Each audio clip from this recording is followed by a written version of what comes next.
Colton Voss slammed the marriage certificate onto the dining table so hard the oil lamp rattled. "You will sleep in the east room," he said, not looking at her. "You will not come to meals unless I send for you. You will not speak to my ranch hands. You will not make promises on my behalf. And you will not embarrass me in this town. Do you understand what I'm telling you?" Elara Whitmore stood just inside the doorway of the largest house she had ever entered, her single trunk still sitting on the porch behind her because no one had offered to carry it in. She was 26 years old. She had just married a man who had not once looked her in the eyes during the ceremony. The preacher had stumbled through the vows like he wanted to be somewhere else, and the two ranch hands who served as witnesses had exchanged a look she caught, but pretended she hadn't. She understood exactly what Colton was telling her. "Yes," she said. "I understand." He finally glanced at her then, one sharp, assessing look, the kind a man gives a piece of land he's been forced to buy at an unfair price. And then he walked out of the room. Elara stood alone in the entryway of the Voss ranch house for a long moment. The clock on the mantel ticked. Outside, wind moved through the Montana grass with a sound like distant breathing. She looked at the certificate still lying on the table, his signature slashed across the bottom in dark ink, and she thought, this is where it starts, not where it ends. She picked up her own trunk and carried it inside herself. The town of Harlan's Crossing sat in a shallow valley between two ridges of the northern Montana plains, the kind of place that looked promising from a distance and revealed its hardness only once you were already in it. The winters came early and stayed long. The soil in the lower fields was thin over limestone. The river that fed the valley flooded 3 years out of 5 and went dry in the 4th, and the ranchers and farmers who lived there had spent generations learning which fights were worth having and which ones would break you. Colton Voss had not been broken. That was the thing about him that everyone in Harlan's Crossing understood before they understood anything else. His father, Gerald Voss, had built the Voss Ranch from a single land claim into 3,000 acres of grazing land, and when Gerald died of a lung infection the winter Colton turned 22, Colton had not only held the ranch together, he had grown it. He'd bought 2 failing neighbors out at fair prices when he could have waited for the bank to take them cheaper. He'd drilled 3 wells when everyone said the water table was too low. He'd built a reputation that was, by the time he was 34, the most valuable thing in the valley, which was exactly why the marriage was a problem. The Whitmore family farmed 40 acres on the eastern edge of the valley, land that flooded twice in the last decade and never quite recovered. Elara's father, Thomas Whitmore, owed money to the Harlan's Crossing Mercantile Bank, a debt that had grown through 2 bad seasons into something that would take the farm. He had 3 daughters and no sons, and the farm was going to be gone before the youngest one was out of school. How the arrangement came about was a story told in different ways depending on who was telling it. The version most people believed was that Thomas Whitmore had gone to Colton Voss with his hat in his hands and asked, directly, with the particular dignity of a man who has nothing left to bargain with but his pride, whether Colton might consider taking Elara as a wife in exchange for Colton buying the Whitmore land at a price high enough to clear the debt and leave the family something to live on. The version Elara believed, because her youngest sister had been outside the door when it happened, was different. In that version, it was Colton who came to their father. Colton, who had wanted the Whitmore land for 3 years because of where it sat relative to his eastern grazing fields. Colton, who had made the proposal himself, framing it as generosity. Either way, no one had asked Elara. She found out on a Tuesday morning in October when her father called her into the kitchen, sat her down across the table from him, and told her she was going to be married in 3 days. He couldn't look at her while he said it, which told her everything she needed to know about how he felt, and also told her that feeling hadn't been strong enough to stop him. "He's a good man," her father said. Elara looked at her hands on the table. "He'll provide for you," her father said. "All right," she said. "Elara, I said all right, Papa." She had 3 days. She spent the first one helping her mother preserve the last of the garden vegetables. She spent the second teaching her youngest sister, May, the correct way to bank a fire for the night so it would still be going in the morning. She spent the third getting dressed in a gray wool skirt and white blouse that was the best thing she owned, walking into town, and marrying a man who did not want her. The east room at the Voss Ranch house was small but clean, with a window that looked out toward the ridge. Someone had put a quilt on the bed. She found out later it was Clara, the cook, who had done it on her own without being asked. The gesture was small enough that another woman might not have noticed it. Elara noticed it. She folded her clothes into the dresser that night and made a mental note of who in this house might be worth knowing. She was not stupid. She had never been stupid, which was something that people consistently failed to understand about her because she was quiet, and because her family was poor, and because she did not dress in a way that announced itself. She had taught herself to read surveying maps using an old book she'd borrowed from the school teacher. She could calculate acreage yields in her head faster than most men could do it on paper. She knew every water source on the Whitmore land by memory, knew which ones ran reliable, and which ones were seasonal, and which ones looked good but went mineral bitter in a dry summer. She had, in other words, spent most of her life paying attention to things that no one thought she was paying attention to. On her second morning at the Voss Ranch, she rose before dawn and walked the eastern property line. The grass was heavy with frost. The sky was the particular deep blue that came just before sunrise, that shade that doesn't last more than 10 minutes before it gets swallowed up by pink and then by ordinary daylight. She walked with her hands in her coat pockets, and she looked at everything. The eastern section of the Voss land was underused. She could see it immediately. The grazing rotation had left 2 large parcels untouched for at least 2 seasons, the grass gone to seed and the fence posts leaning. There was a low section near the ridge base that held moisture well into summer. She could tell from the different color of the grass there, greener and thicker than the surrounding area. Someone had dug a test trench there years ago, maybe looking for water. The trench had caved in and half filled with sediment, but the shape of it was still visible. She crouched beside it and pushed her fingers into the earth. Damp. Deep damp. Not surface damp from the frost. She stood up and looked at the ridge. Behind her she heard boots on frozen ground and turned to find a ranch hand watching her from 30 yards away. He was young, maybe 19, with the look of someone who'd been hired the previous spring and wasn't sure yet if he was going to be kept on for the winter. His name, she would later learn, was Denny Pruitt. "Ma'am," he said, uncertain. "Good morning," she said. "Do you know if anyone has ever drilled here?" He blinked. No, ma'am. I don't think so." "Has Mr. Voss ever mentioned this section?" He doesn't talk to me much about plans and such." "Fair enough." She looked back at the trench. "What's your name?" He told her. "Thank you, Denny," she said, and walked back toward the house. She did not see Colton at breakfast. She did not see him at supper. On the third day, she passed him in the hall outside the office, and he stopped and looked at her with an expression that was not quite irritation and not quite something else, some more complicated thing that he seemed to resolve quickly into flatness. "Are you settling in?" he said. It wasn't exactly a question. "Yes," she said. "Clara will handle your meals. If you need supplies for the house, you tell Clara and she'll put it on the account in town." He paused. "I'd prefer you not go into town yourself for now." She looked at him. "May I ask why?" Something shifted in his jaw. "Because people talk," he said, "and I haven't—" He stopped. Seemed to decide something. "Just for now." "All right," she said. She walked on. Behind her, she heard him exhale in a way that sounded like a man who had expected an argument and wasn't sure whether to be relieved or bothered that he didn't get one. The news of the marriage had traveled through Harlan's Crossing in less than 48 hours, which was approximately how long anything took to travel through Harlan's Crossing. The reaction was not kind. Margaret Aldrich, whose husband owned the second largest ranch in the valley, made her feelings plain at the dry goods store. A Whitmore girl. Can you imagine? Thomas Whitmore can barely keep his own roof up, and now his daughter's playing mistress of the Voss house. It won't last. She said it to 3 women and meant for it to be said to 30, which is exactly what happened. The men were quieter about it, but no less certain. At the feed store, at the stockyard, in the discussions that happened at the edge of property lines, the consensus was that Colton Voss had made some kind of mistake. Nobody said it to his face. Nobody in Harlan's Crossing said things like that to Colton Voss's face. But the meaning was there in the way conversations paused when he entered a room, in the slightly longer beats before men answered his questions. He felt it. Elara understood, watching him those first weeks from the careful distance of her east room window, that this was what he'd been afraid of. Not her specifically. The perception of weakness. The idea that he'd lowered himself. She found that more sad than anything else. But she also understood it was not her job to fix.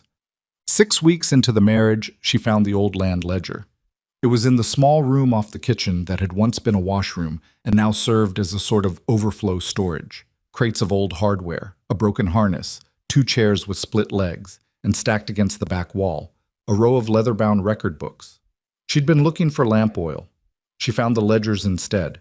She sat on a crate in the cold washroom for 2 hours with her coat on, reading. The Voss Ranch records went back 4 decades. Gerald Voss had kept meticulous records: acreage, yield by section, water usage, costs per head of cattle, losses by season, notes on weather and their effects. He had also, in the margins of the later volumes, written notes in a smaller hand that read less like accounting and more like thinking out loud. Eastern section needs rotation management or we lose the grass in 10 years. Water situation in the lower ridge needs addressing before the next dry cycle. The Pryor family claim to the north has a spring we could negotiate access to if the relationship is handled right. Colton had continued the records in his own hand. Neat, precise, numbers-focused, no marginal notes. The thinking, if it happened, happened somewhere else. She set the ledger down and looked at the wall. The eastern ridge, the Pryor family, the water. She picked the ledger back up and kept reading. It was Clara who told her about the Harlan's Crossing Harvest Council, and not because she thought Ilara should attend. Clara was a practical woman of 50 who had worked for Gerald Voss and then for Colton, and who had watched 2 of Colton's other social arrangements, not marriages but understandings, go sideways over the years. She was not unkind to Ilara. She was also not invested in her. The council meets the first Thursday of every month at the Aldrich house, Clara said, putting a pot of beans on the stove. All the ranch families. Mr. Voss goes. Do the wives attend? Some of them. Clara's voice was neutral enough to communicate everything. Mrs. Aldrich attends. The Fenner women attend. Mrs. Pryor used to, before she passed. Ilara was quiet for a moment. The Pryor family. Their land borders ours to the north? Clara looked at her sidelong. It does. Is it Mr. Pryor's son running it now? His son Seth. Clara stirred the pot. Seth Pryor he's a decent enough young man. Inherited more problems than he knew what to do with. The land is good, but he's water poor and he knows it. Ilara nodded slowly. What happened to Mrs. Pryor? Fever. 2 winters back. Clara paused. She was the one kept things running, if you want the truth. Seth's got heart, but he's not his mother. Ilara thought about that for a long time after she left the kitchen. She asked Colton if she could attend the council. She chose her moment carefully, not at a doorway, not in passing, but in the early evening when she could see through the office window that he'd set down his work and was looking out at the yard with the particular stillness of a man whose mind had gone quiet for a moment. She knocked on the door frame. He looked at her. The Harvest Council, she said. I'd like to come with you on Thursday. His expression did what it usually did when she said something unexpected. It didn't change, but something behind it did. Why? Because I've been on this land for 6 weeks and I don't know the people in this valley, she said. And if I'm going to be here, I should know them. You're not here to manage relations with the valley, he said, which was not quite a no. I understand that, she said. I'm not asking to speak or represent the ranch. I'd like to observe. He looked at her for a long moment. She held the look without flinching, which seemed to register as something. She could see it, the slight recalibration, like a man adjusting his estimate of a distance. Fine, he said, and turned back to his desk. She had been prepared for the argument. She spent a brief moment recalibrating herself. Thank you, she said, and left. The Aldrich house was the largest in the valley, built with money that had come from cattle and stayed with cattle, and intended to remind everyone of the fact. Margaret Aldrich had decorated it with the particular intensity of a woman who understood that interiors were a form of argument. The rugs were thick, the lamps were good, the dining table could seat 14, and on the first Thursday of every month, it did. Ilara sat at the end of the table beside Colton, which was where wives sat.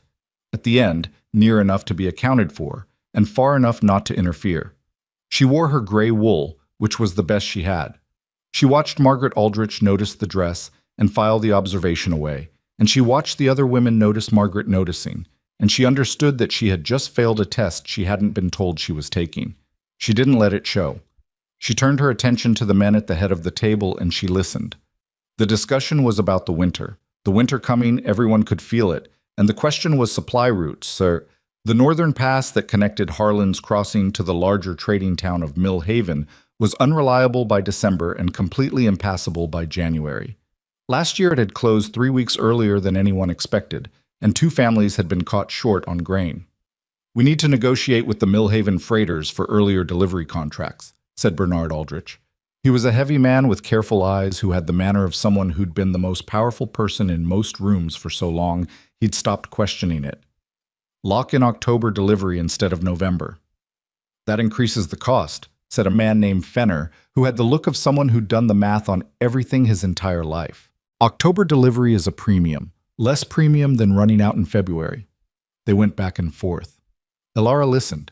She was listening to the argument, but she was also listening to what was underneath the argument.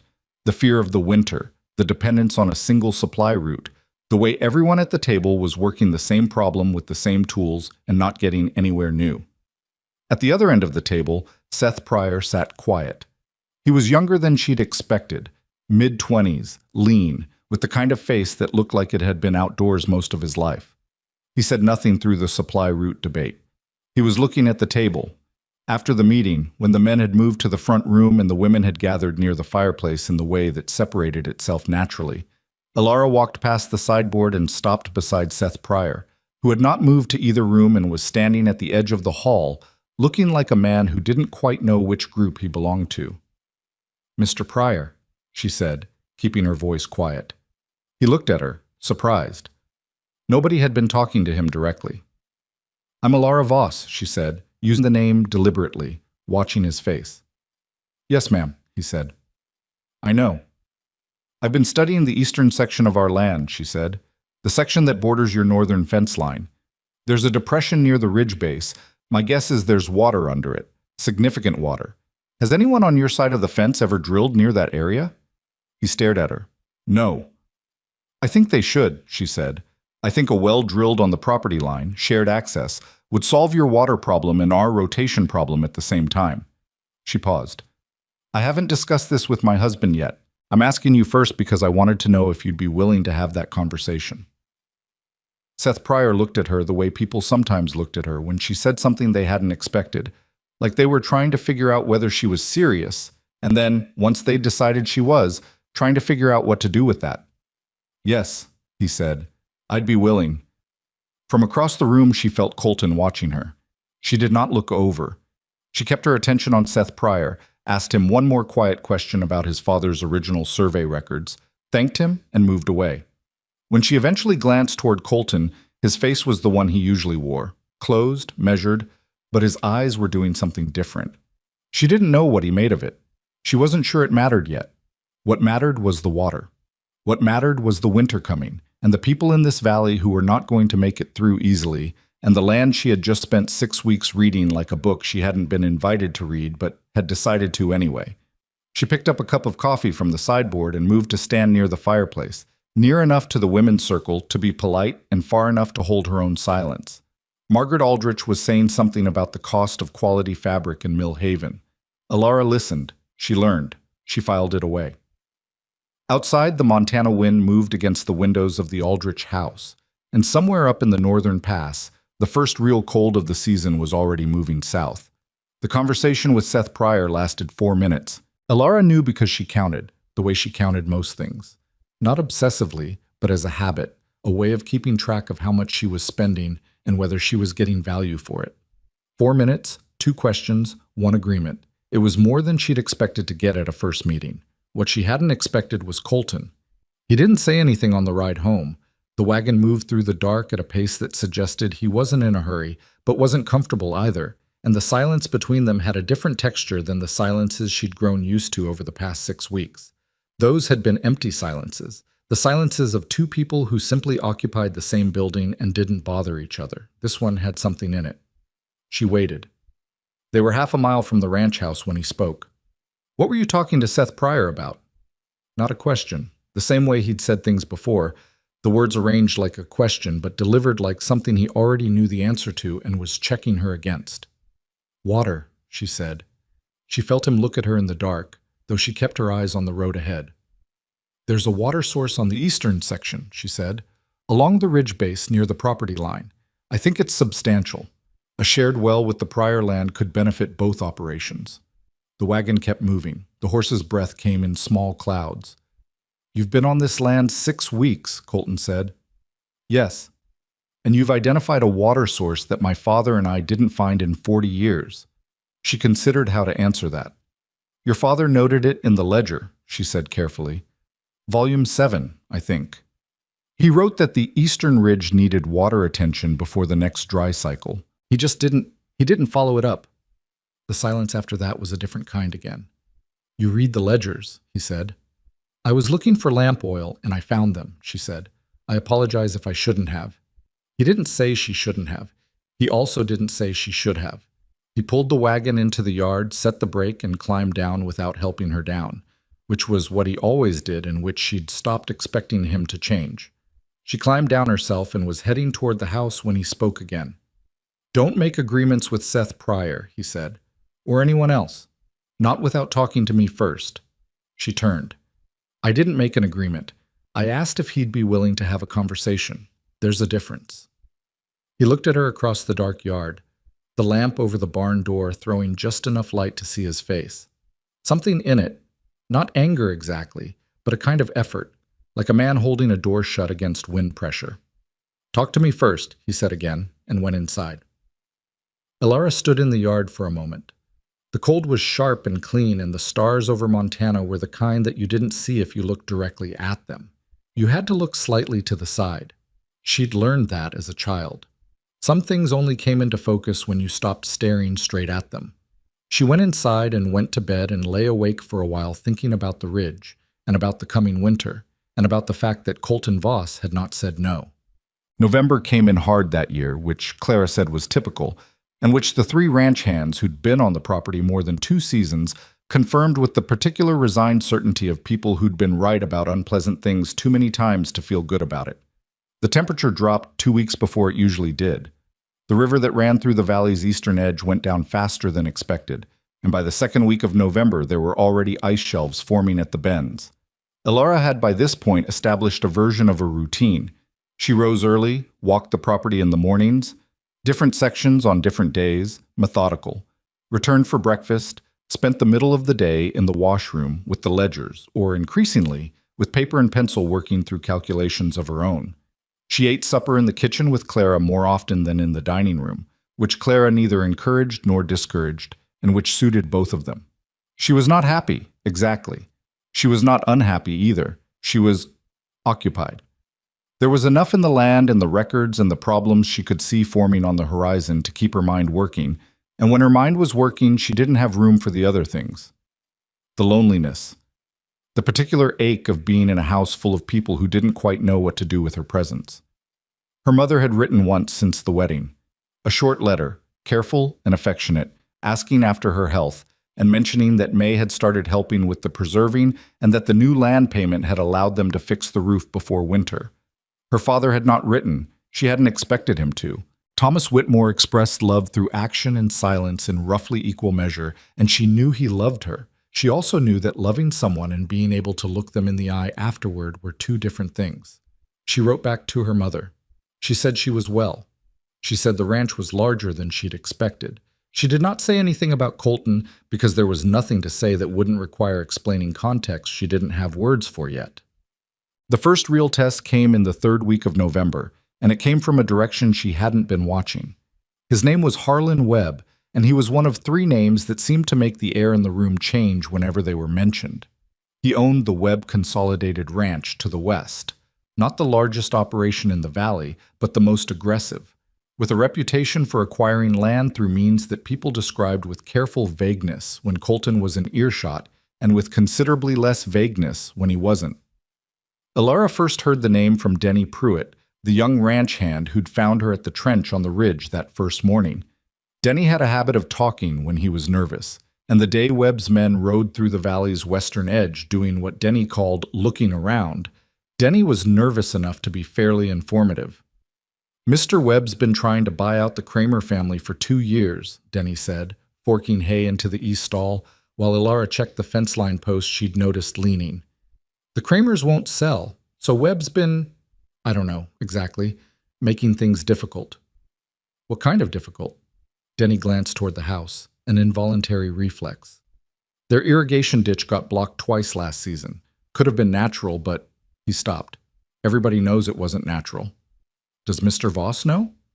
Mr. Voss knows everything that happens in this valley, Denny said, and then seemed to hear how that sounded and added, I mean, he pays attention. Ilara straightened up from the fence post. The Kramers farm the section that borders Webb's western edge? Yes, ma'am. 60 acres. Good bottomland when the water's right. And if the Kramers sell, what does Webb have access to? Denny blinked. He hadn't thought about it that way, she could tell. He'd have a straight line north, from his western range all the way up to the Millhaven Road. She nodded slowly. The Millhaven Road. The only reliable northern supply route. She thought about the Harvest Council meeting, about Bernard Aldrich's worry over supply contracts. She thought about a man who controlled access to the northern road having a significant amount of leverage over every ranch in the valley. Thank you, Denny, she said. She did not go to Colton with this immediately. She thought about it for 2 days first, turning it over, making sure she understood the shape of it before she said anything. There was a difference, she'd learned in 26 years of being underestimated, between speaking too soon and being dismissed and speaking at the right moment and being heard. The information wasn't going anywhere. Webb wasn't going to move on the Kramers in the dead of winter. She had time to be certain before she opened her mouth. On the third day, she knocked on the office door in the morning instead of the evening, which was different enough to make Colton look up immediately. The Webb situation, she said. He put down his pen. What about it? He's not trying to buy the Kramer land because it's good farmland, she said. He's trying to buy it because of where it sits. If he controls from his western range to the Millhaven Road, every rancher in this valley has to deal through him on supply. Colton looked at her steadily. I know that, he said. She'd prepared for that answer. The Kramers owe money, she said. Not as much as my father did, but enough that 2 or 3 more bad seasons would force their hand. Webb knows that. He'll wait. I know that too. What I don't think you know, she said, keeping her voice level and matter-of-fact, not making it a challenge, is that the Kramers have been trying to access the spring on the Aldrich Southern property for 2 years, and Aldrich has refused them. That spring would solve their water problem. A stable water supply means they can survive a bad season. A bad season they can survive means they don't have to sell. Colton's expression had changed, very slightly, in the way it sometimes did when something landed that he hadn't seen coming and was deciding how to respond to. How do you know about the Aldrich spring request? He said. Clara mentioned that the Kramer woman came to the house last spring to speak with you while you were in Millhaven, she said. She mentioned what the woman wanted. Clara remembers things. He was quiet. If you spoke to Aldrich, she said, and if Aldrich granted the Kramers spring access, even a seasonal arrangement, the pressure Webb is relying on goes away. Bernard Aldrich doesn't give things away. No, she said, but he'd give it in exchange for something. He wants the Millhaven freight contract guaranteed for 2 years. He said so at the council meeting. You have the relationship with the Millhaven freighters. He doesn't. The silence in the office was the specific silence of a man doing arithmetic in his head and arriving at an answer he hadn't expected. You worked that out, Colton said, from a council meeting you attended once and a conversation Clara had. And the ledgers, she said, and walking the property. He looked at her for a long time. Not the assessing look he'd given her at the beginning, the price of land look. Something that didn't have a name she could find for it yet. I'll think about it, he said. She nodded and left. He spoke to Bernard Aldrich 9 days later. She knew because Clara told her, and Clara knew because one of the hands had driven Colton to the Aldrich property and come back and mentioned it at supper. She didn't ask Colton about it. She waited. 3 days after that, at breakfast, the first time he'd been at the table when she arrived in the morning, he said, without looking up from his coffee, Aldrich agreed. The Kramers get spring access starting March, seasonal for 2 years, in exchange for the freight guarantee. Ilara poured herself coffee. Good, she said. He looked at her then. She met it. You could have been wrong, he said. I know, she said. I wasn't. He almost said something. She could see it, the shape of words forming and then being set aside. He went back to his coffee. She sat down and they ate breakfast in a silence that was, for the first time, not quite empty. December announced itself with a week of temperatures that dropped low enough to freeze the water in the barn troughs overnight. And then, in its second week, a storm that came out of the northwest and left 14 inches of snow and a wind that packed it into drifts against the fence lines that took 2 days to clear. The ranch managed. The Voss operation was large enough and well supplied enough that a storm like that was an inconvenience rather than a crisis. The same was not true for everyone in the valley. Word came on the third day after the storm, brought by a rider from the south end of the valley, a man named Gil Hester, who farmed 22 acres with his wife and her mother and 3 children under 10. The storm had collapsed one side of his barn, lost 4 of his 6 cattle. He had grain enough for 2 months if he was careful, and a family to feed through a Montana winter, and no money to replace what he'd lost. The rider came to the Voss Ranch because the Voss Ranch was the largest, and because people in trouble go to the largest thing they can find, the same way water runs toward the lowest point. Colton was in Millhaven for 2 days on business. Clara received the rider, gave him hot coffee and a meal, and came to find Alara. "He's not in a position to wait for Mr. Voss to return," Clara said, which was the most editorial she'd ever been in Alara's presence. Alara was already putting on her coat. She went to speak to the rider herself, a young man named Cass, 17 or so, the Hester family's oldest nephew who'd made the ride in conditions that had left him windburned and exhausted. She sat across from him in the kitchen and she asked questions, specific ones, and he answered them. How much grain? How many people in the house? How far the nearest neighbors? Whether those neighbors had fared any better. That last question opened something up, because Cass Hester, once he started talking, knew quite a bit about how the south end of the valley was doing, and the answer was not well. The storm had hit hardest in the lower elevations. 3 families beside the Hesters had taken serious livestock losses. The Murrow family, who farmed 30 acres on low ground that drained badly, had lost their entire pig operation to flooding from snowmelt. The Tully family had a roof situation that had been borderline before the storm and was now beyond borderline. Alara listened. She looked at the wall and she did the arithmetic. The Voss eastern section, the underused parcels she'd identified in her first weeks, had 2 standing structures on them. A secondary barn, unused since the previous summer, still sound. A grain storage building, 3/4 empty. She'd inventoried them herself in November. She made a decision.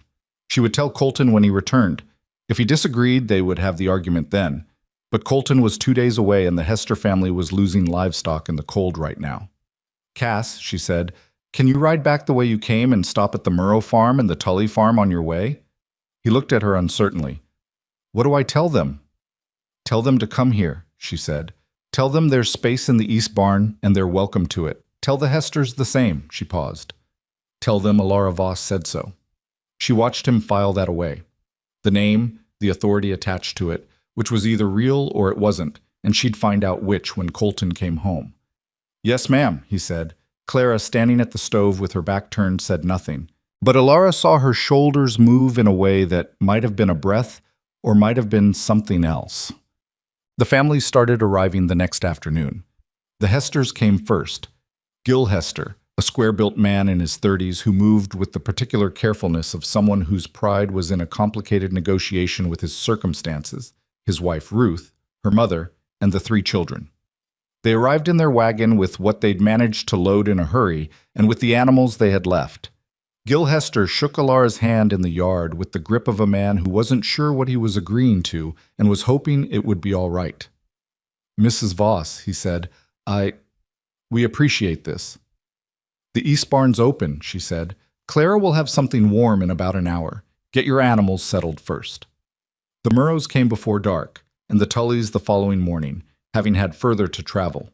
By the end of that second day, the east barn held 8 horses, 11 cattle, and 1 particularly unhappy mule that belonged to the Tully grandfather and that had opinions about everything.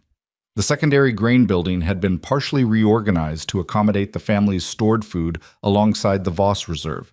3 families were bedding down in the secondary structure, which was insulated well enough to hold warmth if they kept a fire going, which they did in shifts. It was, by any measure, chaos. It was also working. Alara slept very little for those 2 days. She ran between the barn and the storage building and the main house and back again, sorting out the 10 specific problems that presented themselves before noon and the 12 different ones that arrived by evening. She learned fast that the Murrow family had a teenage daughter who was more practically capable than her father, and she started directing requests accordingly. She learned that the Tully grandfather, despite his mule's reputation, was a man who'd been farming Montana since before she was born, and whose knowledge of winter livestock management was worth listening to. She listened. Colton came home on the afternoon of the second day. She heard the wagon, and she was in the middle of helping Ruth Hester figure out how to hang a drying line in the secondary structure, and she did not have time to go out and meet him. And that was simply how it was going to be. She heard him come in the kitchen. She heard his voice, low, one word, a question. And she heard Clara answer him, more words than Clara usually used at once. 20 minutes passed. He appeared in the doorway of the secondary structure, which was warm now with body heat and fire and smelled of hay and damp wool and the soup Ruth had been heating on the small iron stove they'd moved in from the unused kitchen storage. He stood in the doorway and he looked at the families settled in his building, 3 children, 2 grandparents, 5 adults, 1 Tully grandfather demonstrating something about rope tying to the Murrow girl. And he looked at Alara. She met his eyes from across the room. Her hair had come halfway out of its braid. She had hay on her coat sleeve. She was aware of all of it. He didn't say anything. He turned and walked back toward the main house. She followed him because that conversation was coming whether she walked toward it or waited for it to find her, and she'd rather choose the terms. He was standing in the kitchen when she came in, his coat still on, a cup of coffee Clara had already poured sitting on the table in front of him untouched. "How many people?" he said. 14, she said. 3 families. The Hesters lost 4 head in the storm and their barns partially down. The Murrows lost their pig operation to flooding. The Tullys had a roof failure. And you invited them here. I did. He looked at her. The expression she'd learned to read as complicated. Not anger on the surface, but something underneath it, something that was working through a process she didn't have full access to. "Without talking to me first," he said. "You were in Millhaven. They needed somewhere to go. There's a protocol for Colton." She said his name for what she realized was the first time. Just his name, no prefix, no softening. He stopped. Their animals were dying. The children were in a building with a failed roof. There wasn't a protocol that made sense. Silence. "The east barn is half empty, and the secondary storage is 3/4 empty, and we have reserve grain that we're not using, and those families have nothing," she said. "Tell me what you would have done differently." He didn't answer. "Tell me," she said, "and I'll do it that way next time." He picked up the coffee cup and he set it back down without drinking from it. She watched the muscles in his jaw do something complicated. "How long?" he said finally. "How long until they can manage on their own?" "The Hesters need the barn through February at minimum, until Gil can repair his structure. The Murrows, probably the same. The Tullys might be able to go back sooner if we can get someone to look at the roof situation. I know a man in Millhaven who does roof work. Can he come in winter?" "For the right price." She nodded. "Then I'll manage the families in the east section and you handle the Tully roof, if that works for you." He looked at her for a long moment. She couldn't tell what he was deciding. She'd gotten better at reading him over the weeks, but he was still, in significant ways, a man who kept the most important things behind a door she didn't have a key to. "Fine," he said. He picked up his coffee and walked out of the kitchen. Clara, at the stove, stirred something that didn't need stirring. "You're going to run out of grain by March if more families come," Clara said to the pot. "I know," Alara said. "I'm working on that." She was working on it by writing letters. The letters went out with the weekly mail rider, to families she'd identified from the ledger records, and from what she'd learned at the Harvest Council, and from what Denny and Cass and the Tully grandfather had told her in the accumulated hours of those first crisis days. She wrote to 7 families in the valley. She wrote to the grain merchant in Millhaven.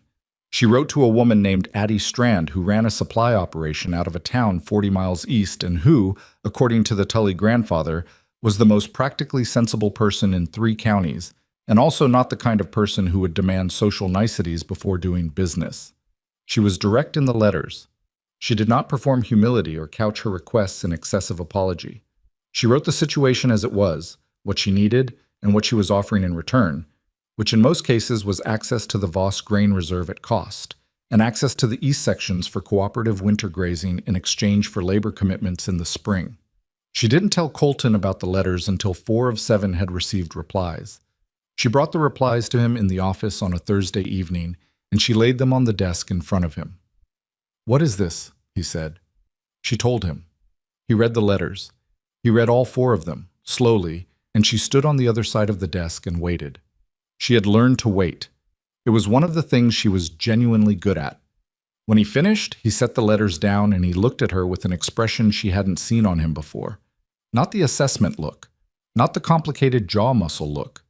Something that was, she wasn't sure, stripped of something. "You wrote to Addie Strand," he said. "You know her?" "My father did business with her for 15 years. A pause. "She doesn't respond to most people." "She responded to me." Alara reached over and turned the letter so he could see the last paragraph, Addie Strand's handwriting, blunt and undecorated. "Tell Colton Voss his father would have done this himself. You have my word on the Eastern Route supply guarantee through April." Colton read it. "Read it again." "She thinks I should have done this," he said, and it was hard to tell whether that was embarrassment or something else. "She thinks someone should have," Alara said carefully, "and someone did." He set the letter down. He picked up his pen and set it down again.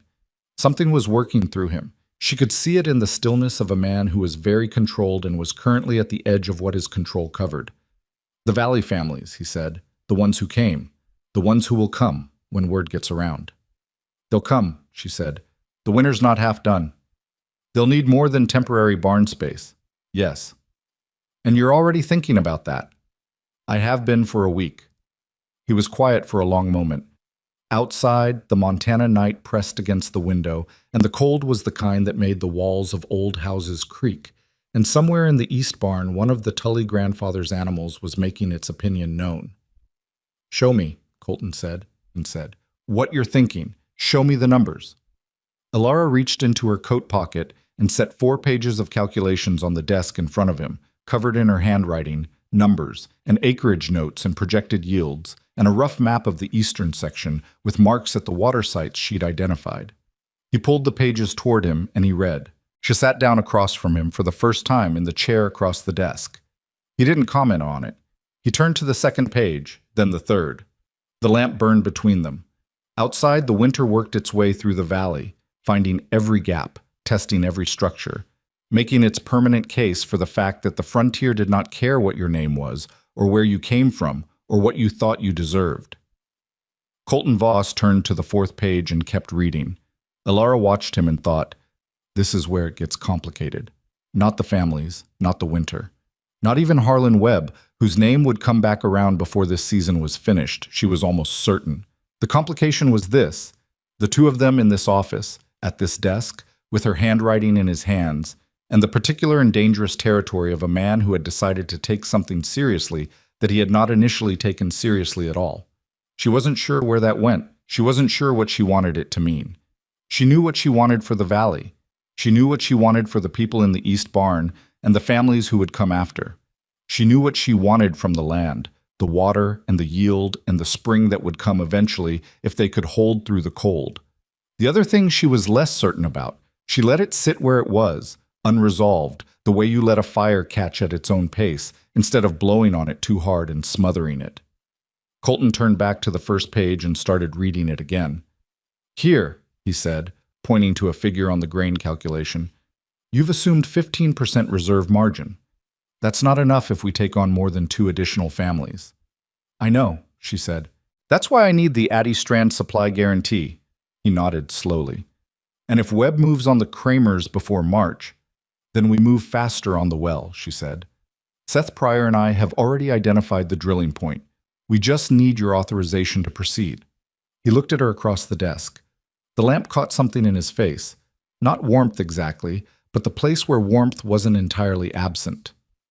You've been doing a great deal, he said. There was a great deal to do, she said. He was quiet for a moment. I know that He stopped, started again. When you arrived. I wasn't. You don't have to, she said. I think I do. His voice had a different quality, stripped down. I made assumptions about you, about what you were capable of, about what this arrangement was going to mean. She waited. I was wrong, he said. Simple as that. No decoration on it. Just, I was wrong. Alara looked at him across the desk in the lamplight, and she thought about the East Room on her first night. She thought about carrying her own trunk inside. She thought about the frost and the trench and the ledgers in the cold washroom. I know, she said. It wasn't forgiveness exactly. It wasn't warmth exactly. It was something more complicated and more honest than either of those things. The acknowledgement of two people who had been in the same place and seen it differently and were only now beginning to look at the same thing at the same time. The lamp flickered once in a draft from somewhere. The night held its cold. The valley outside kept its silence, broken only by wind and the distant, sturdy sounds of people trying to stay warm in buildings they hadn't planned to be in a winter harder than anyone had expected, on land that gave nothing easily and demanded everything you had before it offered anything back. Alara picked up the fourth page from the desk and handed it back to him. The spring rotation, she said. Tell me what you think is wrong with it. He took the page. He read it again. And slowly, with the particular care of a man who was learning to look directly at something instead of sideways, he told her. The spring rotation argument lasted 2 hours and produced, in the end, something better than either of them had started with. That was how it went between them now, through the back half of that winter. Not smooth, not easy, but functional in a way that had its own particular quality, like a door that stuck on the frame and required a specific amount of pressure to open, and once you knew the exact pressure, you stopped fighting it and just used it. Colton pushed back on her yield projections. She pushed back on his instinct to keep the cooperative arrangement quiet, to not let the Valley families think the Voss Ranch was a resource they could call on. He thought visibility was a liability. She thought invisibility was a mistake they couldn't afford. If people don't know what we're doing, they can't build on it, she said. They can't plan around it. They'll stay scared, and scared people make desperate decisions. Or they'll assume we have more than we do and come asking for things we can't give. Then we tell them clearly what we can and can't give. She was at the desk now. His desk, a development that had happened gradually enough that neither of them had commented on it, with the ledger open and her pencil moving. That's just a conversation. It's manageable. He looked at her from across the room. You make a lot of things sound manageable. Most things are, she said, if you look at them directly. He didn't answer that. But he didn't argue with the visibility question either, which was how she'd come to understand his agreements. Not stated, just the absence of continued objection. She took the absence and worked with it. By February, the East Section had become something she didn't have a word for yet. Not a camp, not a settlement. Something in between. 4 families now, the original 3, plus the Garver family who'd arrived in late January after a fire took their storage building, their animals and household goods redistributed between the barn and the secondary structure, their labor woven into the daily work of the section with the particular speed of people who understood that usefulness was the currency that mattered here. The Tully grandfather had become, without anyone formally assigning him to it, the person who organized the morning livestock work. The Murrow girl, Patience, 14 years old with the focused eyes of someone 20 years older, had worked out a rotation system for the shared cookfire that was more efficient than what Alara had proposed. Alara noticed. She told Patience directly one morning that the rotation was good thinking. Patience looked at her for a moment as if checking whether it was genuine. Then, my mother said not to bother you with small things. That's not a small thing, Alara said. That's organization. Organization in winter is survival. Patience filed that away in the way young people file away things that matter, and went back to work. The well on the eastern ridge came in on a Thursday in late February, and it came in better than Alara had calculated.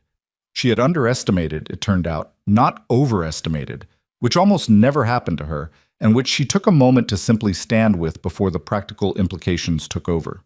The driller, a man named Packard, whom Seth Pryor had recommended from his contacts in Mill Haven, pulled up the pipe at 22 feet, and the water came up clear and steady and cold and significantly higher pressure than the test bore had suggested. Packard crouched beside it with his hand in the flow and looked up at Alara with the expression of a man who'd drilled a lot of dry holes and appreciated the alternative. That's not a seasonal source, he said. That's fed deep. You could run a line off this without making a dent in it. Seth Pryor, standing 3 feet away with his hat in his hands, let out a breath so long it seemed like he'd been holding it since October. My God, he said, which was the most emotion she'd heard from him in 5 months of careful conversation. Colton, who had come out to the ridge for the drilling and stood at the edge of what was happening with his arms crossed, said nothing. But she looked at him, and he was looking at the water, and his face had the quality of a man doing significant internal revision. They had the property line conversation that afternoon, back at the ranch house, all three of them in the office. The arrangement was straightforward: a shared casing with a property line tap, access rights written into a document that Seth's family lawyer in Mill Haven would formalize, maintenance costs split proportionally to usage. Colton negotiated. I was a better formal negotiator than she was. She knew this and didn't mind it. She understood land. He understood agreements. Seth left with a signed document and an expression of exhausted relief that made him look, briefly, about 12 years old. He's going to be all right, Ilara said, after his wagon disappeared down the road. Maybe, Colton said. Webb still has his eye on the Kramer land. He does, she said, but the Kramers have the Aldrich Spring now, and they know we're here. Colton nodded slowly. Webb's going to move before spring. He doesn't wait. He paused. I've known Harlan Webb for 15 years. He's patient until he isn't.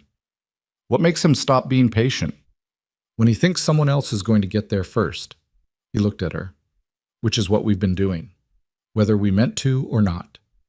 She had meant to. She hadn't said so explicitly because saying so would have required explaining a longer chain of thinking than Colton had been ready for in November. He was ready now. She could tell by how he was talking about it, not as something happening to them, but as something they were doing. Then we need to be more visible, she said, not less. He exhaled through his nose. You've been right about visibility before. I know. He almost smiled. It wasn't quite a smile, but it was in the neighborhood. March came in with a thaw that lasted 4 days, and then a freeze that came back harder than before, which was the kind of thing Montana did when you thought you'd survived the worst of it.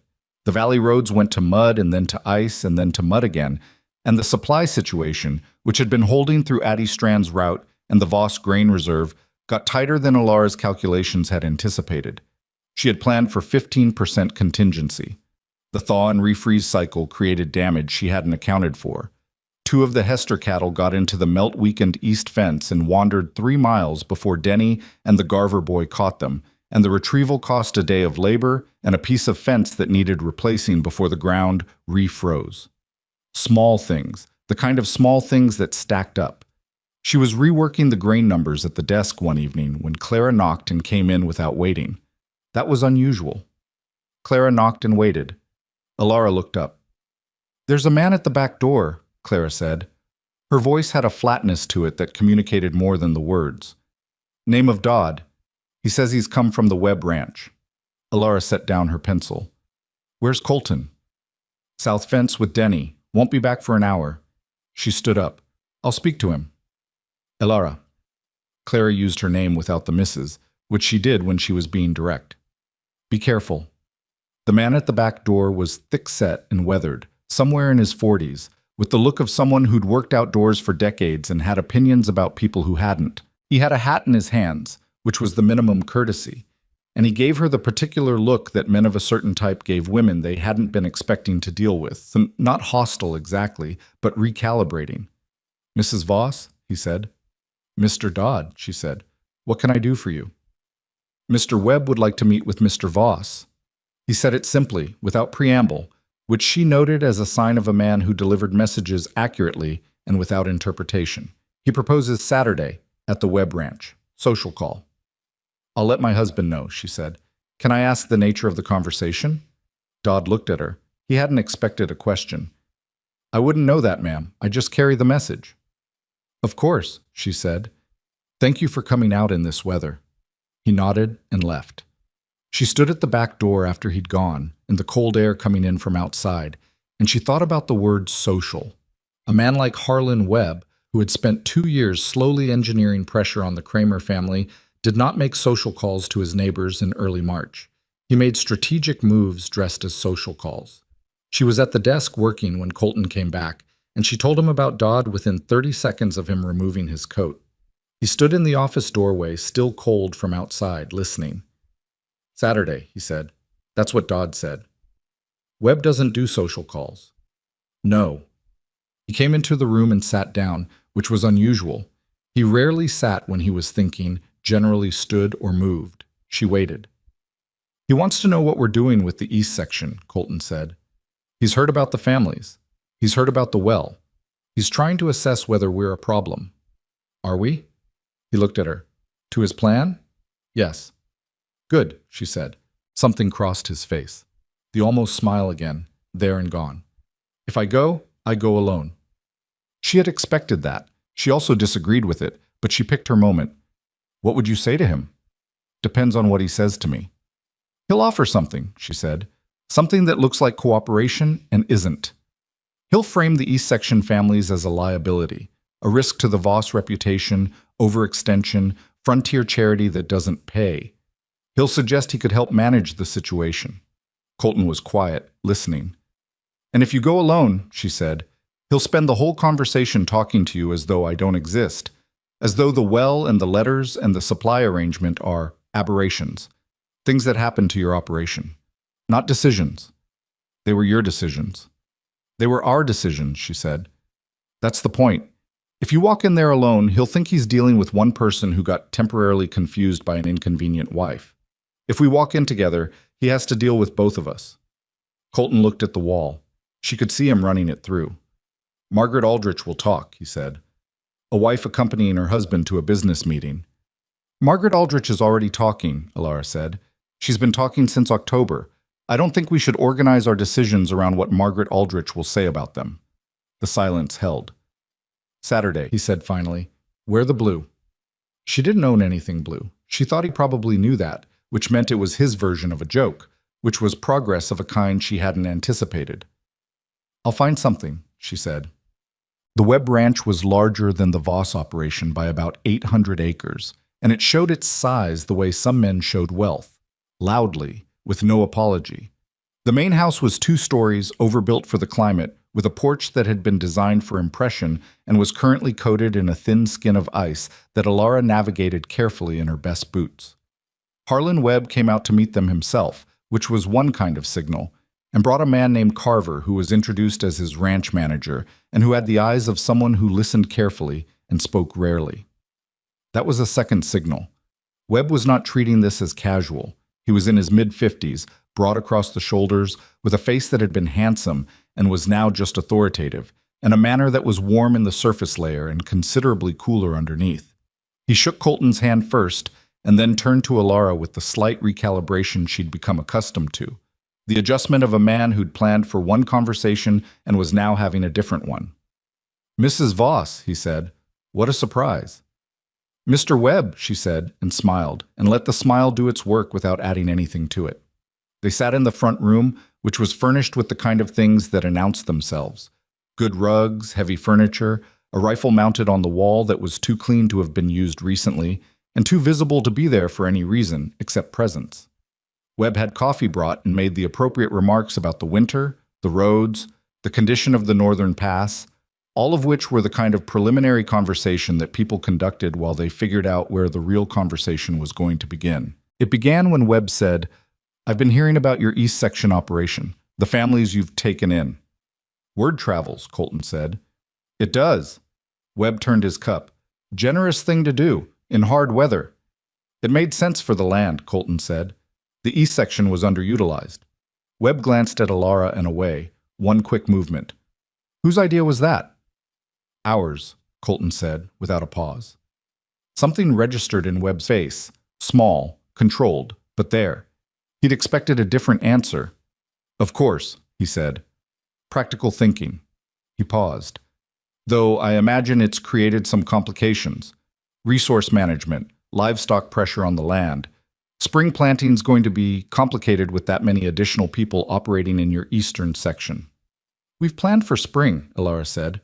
Webb looked at her with the look of a man who hadn't addressed her and was faintly surprised to be answered. He adjusted. I'm sure you have. Still, it's a significant undertaking, and the Valley families, as much as one wants to help them, can be... He chose his word carefully. Dependent. Or they can be partners, she said.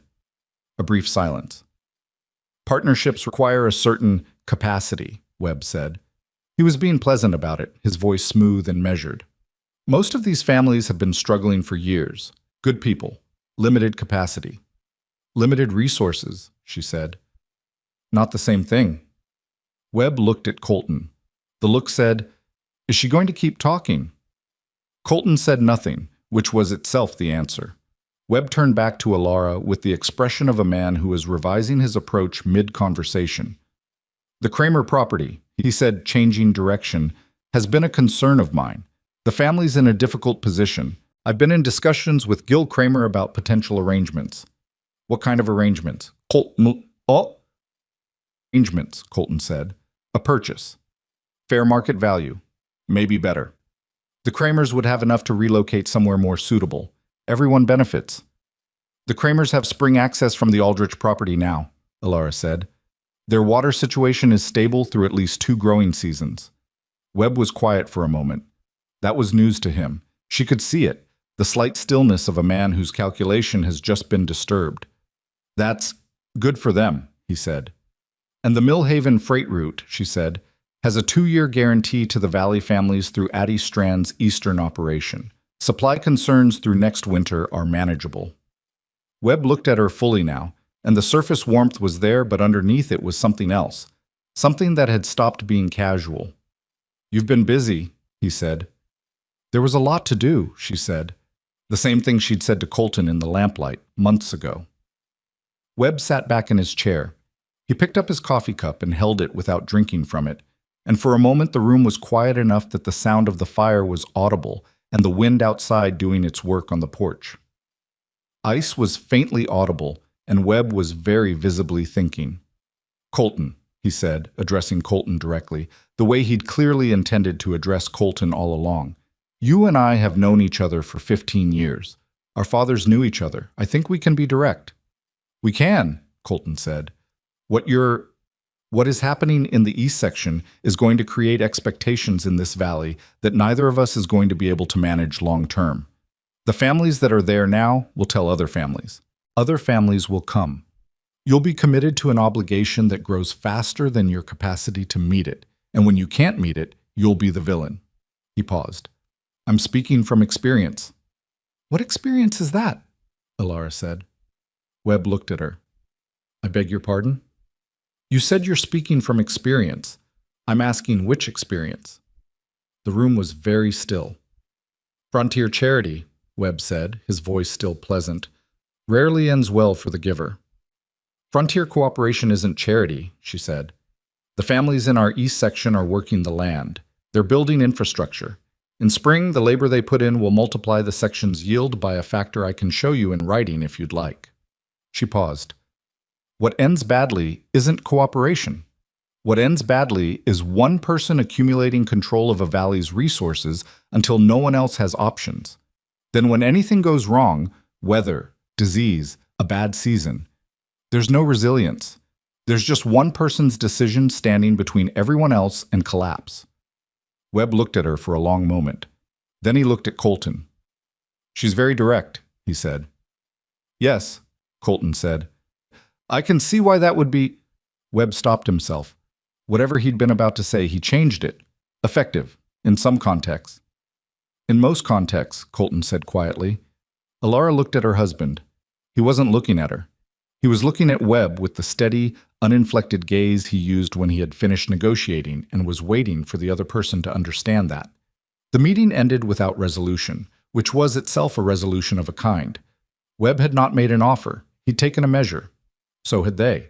On the ride home, the wagon moving through the slushy aftermath of the last thaw, Colton drove and Alara sat beside him, and neither of them spoke for a while. "He's going to move on the Kramers," Colton said finally. "Yes. Before spring, if he can." "We need to talk to Gil Kramer," she said, "not through intermediaries, directly." "I'll ride out Monday." "We'll ride out Monday."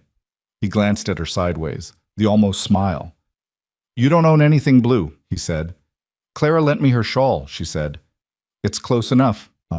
Gil Kramer was a long-faced man of 50, with calloused hands and a reputation for stubbornness that his neighbors said, like it was a character flaw, and Alara understood immediately as a survival mechanism. He met them in his yard with the wariness of a man who'd had too many people come to his door with helpful suggestions that turned out to be helpful mainly to themselves. Alara let Colton do the opening. She'd learned when to lead and when to let him set the frame. Colton's name carried weight in this valley in ways that hers didn't yet. And the weight was useful, and using useful things wasn't pride, it was sense. Colton explained the Aldrich Spring arrangement, the freight guarantee, the East Section operation. He explained it plainly, without overselling, which was the right way to explain things to a man like Gil Kramer. Kramer listened with his arms crossed, which was where they'd been since they rode up. "And what do you get out of this?" Kramer said. "Stability in the valley," Colton said. "Webb controls the northern road. He controls all of us."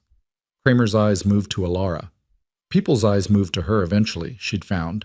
Men who hadn't addressed her directly would find themselves looking at her sideways, and then they'd either ignore the look or follow it. Kramer followed it.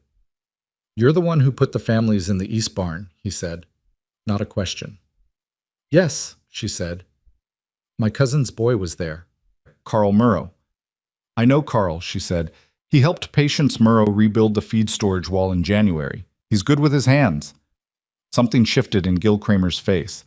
The mention of specific names did that. It signaled that you'd actually been present, actually paid attention, rather than dealing in generalities. "Webb came to see me last month," Kramer said, "before you did." "We know," she said. "He offered well over what the land's worth." "He did," she said, "because the land isn't what he wants. He wants where it sits." Kramer unfolded his arms, just slightly. "I told him no." "We know that too." "I'll keep telling him no." He looked at her steadily. "But I'd like to know what I'm saying no for. Just my own stubbornness or something." Alara thought about how to answer that and chose straight. "In spring, we're going to propose a formal cooperative arrangement to every family in the Eastern Valley. Shared resource access, shared labor commitments, formalized through documentation, so it can't be unmade by one person's decision. If you're part of that arrangement, Webb can't isolate you. He can't apply pressure to one family at a time if the families are connected." Kramer looked at Colton. "Is she the one running your ranch, or are you?" "Both," Colton said without hesitation. Kramer looked at that for a moment, tested it somehow, in his mind, seemed to find it held. "Come inside," he said. "My wife will want to hear this." The fire started in the second week of April, on a day when the wind came out of the southwest at 30 miles an hour, and the spring grass, dry from a deceptive warm spell that had pulled moisture up and then baked it out, caught from a lightning strike 3 miles east of the ridge. Alara smelled it before she saw it. She was in the east section checking the well casing when the wind shifted and brought the smell. Not wood smoke, which was a known and domestic smell, but something wilder and more urgent, the smell of open land burning. She stood up and looked east. The smoke column was already significant, already moving. She ran back to the settlement. It had become a settlement by April, 9 families now, 31 people. And she was running through the calculations before she reached the first building, because there was no time to think and then act. You had to think while you acted. "Fire east," she called, loud enough to carry, but not so loud it became panic. "Denny, get to the main house, ring the bell, 3 long, keep ringing. Gil..." She found Gil Hester by the barn door. "I need every wagon loaded with the water barrels from the east storage. All of them, now." Gil moved without asking why, which was exactly right. She found the Tully grandfather at the cook fire. "Wind southwest," she said. He looked at her. He looked at the smoke. His face ran the same calculation hers had. "The ridge is going to channel it north," he said, "straight up the valley." "Yes, the Kramer land is directly north. The Kramers aren't here." "No." She was already moving. "Take the families north on the eastern road, away from the ridge channel. I need a 1/4 mile of clearance at minimum. Can you manage that?" "I can manage that," he said, with the particular certainty of a man who'd seen worse and was still standing. She was on horseback and riding for the Kramer land. 7 minutes after she'd first smelled the smoke, Colton beside her. He'd come from the south fence when Denny rang the bell, arrived at the east section at a gallop, And she'd given him the situation in 40 words, and he hadn't asked a question, just turned his horse and matched her pace. They hit the Kramer property line and found Gil Kramer already in his yard, his wife Ruth and their two grown sons loading the wagon with what they could carry, and the smoke visible over the ridge now in a rolling dark mass that had the quality of something that had made a decision. "How far?" Kramer said. 2 miles, moving fast, Colton said. "Wind's pushing it up the ridge channel. Your eastern field is in the path." "My eastern field is a whole operation." "I know." Colton looked at him straight. "We can't stop it. We can slow it, and we can protect the structure if we wet the walls and clear the brush line. But the field's going to burn," Alara said, because there wasn't time to say it gently. "Get your family clear. We'll do what we can for the building." What followed was 2 hours that she would spend the rest of her life being unable to fully account for in her own mind. Not because she couldn't remember it, but because memory compressed it into something that didn't feel like 2 hours. The water wagons arrived from the east section, driven by Denny and the Garver boy, with the specific focused fury of young men in a crisis. The Murrow girl, Patience, was in one of them and climbed down and started working the hand pump without being asked. They wet the Kramer structure from every angle.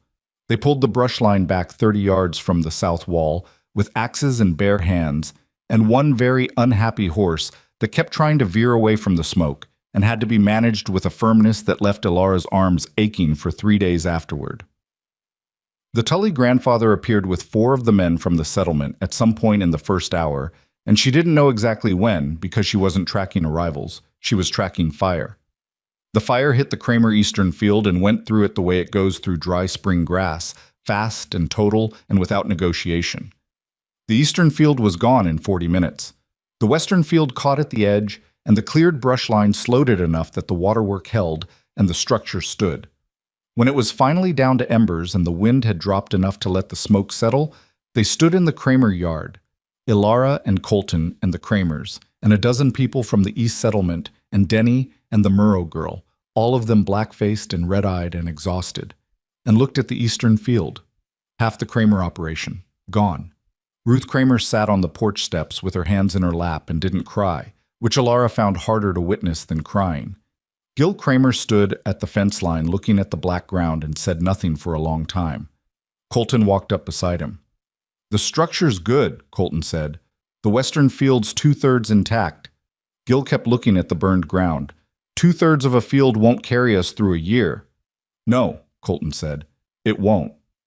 Silence. "But the east section will," Alara said, coming to stand on Gil's other side. She was aware of how she looked, filthy, half her hair loose, a burn on her left forearm from a spark that she'd noticed too late. She didn't care about any of it. "The East Settlement, the cooperative arrangement we talked about. If you're part of it, your family doesn't carry this alone. The yield from the whole section gets distributed by need. That's what the documentation says." Gil looked at her. He looked like a man who'd spent his whole life being wary of promises and was currently losing the argument with himself about whether to keep being wary. "You put that in writing," he said. "I'll put it in writing tonight," she said. "Colton," Gil said, looking past her. "It's her arrangement," Colton said. "It's her word." Gil Kramer looked at Alara for a long moment, with the smoke still rising from his field behind him. "All right," he said. Around them, the burned air hung over the valley in a thin gray haze. The East Settlement families had not dispersed. They were still there, in the Kramer yard, helping where they could, which in some cases meant just being present, just standing witness to the loss and not looking away from it. The Tully grandfather was doing something practical with a rope and a fence post. The Murrow girl was sitting with Ruth Kramer on the porch steps, not talking, just there. Alara saw it and felt something that she didn't have a word for. Not triumph, nothing that clean. Something more complicated. The sense of a thing becoming itself, of a valley full of people who had been struggling separately and were now, imperfectly and incompletely and with significant difficulty, beginning to do something different. She looked for Colton, found him 20 feet away, talking to one of his own hands, his back to her. As if he felt her looking, he turned. Across the ruined yard, smoke-black and exhausted, they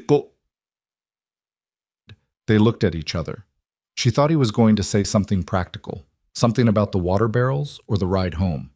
Instead, he crossed the distance between them and stopped close enough that she could see how tired he was under the soot and the wind-reddened skin, and he said quietly, "Are you hurt?" She looked at her arm, the burn. "Spark," she said. "It's not bad."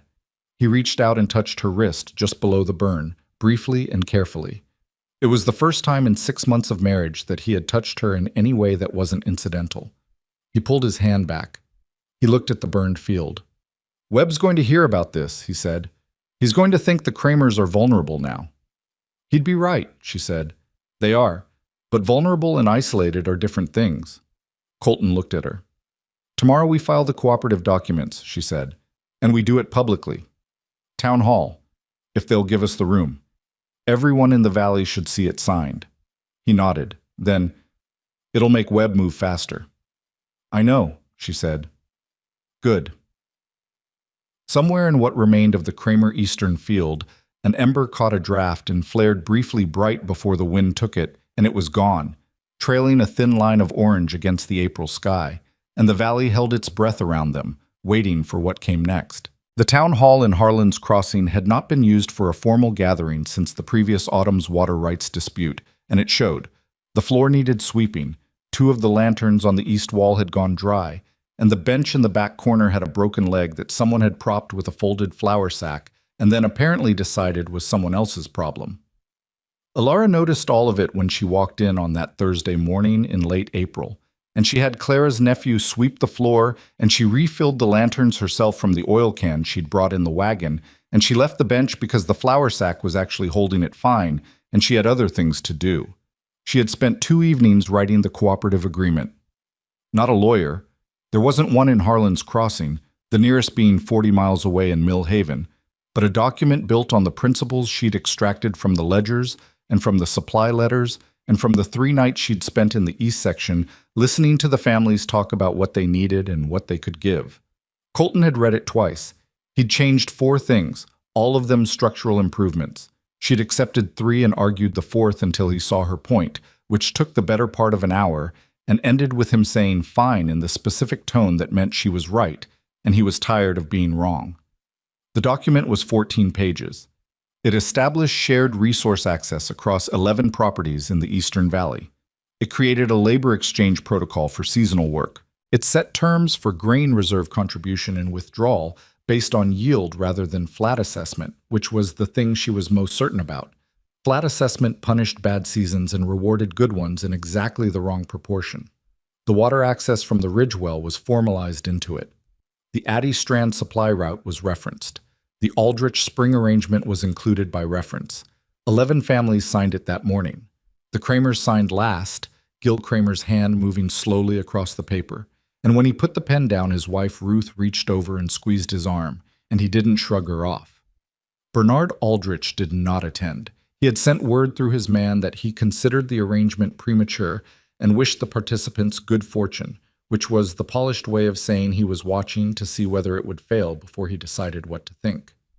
Margaret Aldrich had said nothing publicly, which Alara had come to understand meant she was collecting information. Seth Pryor signed. He'd been at the table from the beginning of the morning, a little pale, still carrying the weight of a winter that had used him hard, but present and steady. Denny Pruitt stood at the back of the room and watched. He wasn't a property owner, had nothing to sign, but he'd come. And when the last signature was down and Alara looked up from the table and scanned the room, she found his face in the back and he gave her a small nod that was more than a nod. It was the nod of someone who'd watched something from the beginning and was marking the moment. She nodded back. Colton stood beside her at the table through the signing. He didn't speak much. He didn't need to. His presence was its own kind of statement, the statement being, this is a Voss undertaking, and if you have a problem with it, you have a problem with me. She understood how much that still mattered in this valley, and she was not too proud to know it. On the way out of the town hall, Margaret Aldrich was standing on the opposite side of the street with 2 other women, watching. She met Alara's eyes across the distance, and her expression was the particular expression of a woman who has been wrong about someone and is deciding how to manage that fact. Alara looked back without expression, got into the wagon, and went home.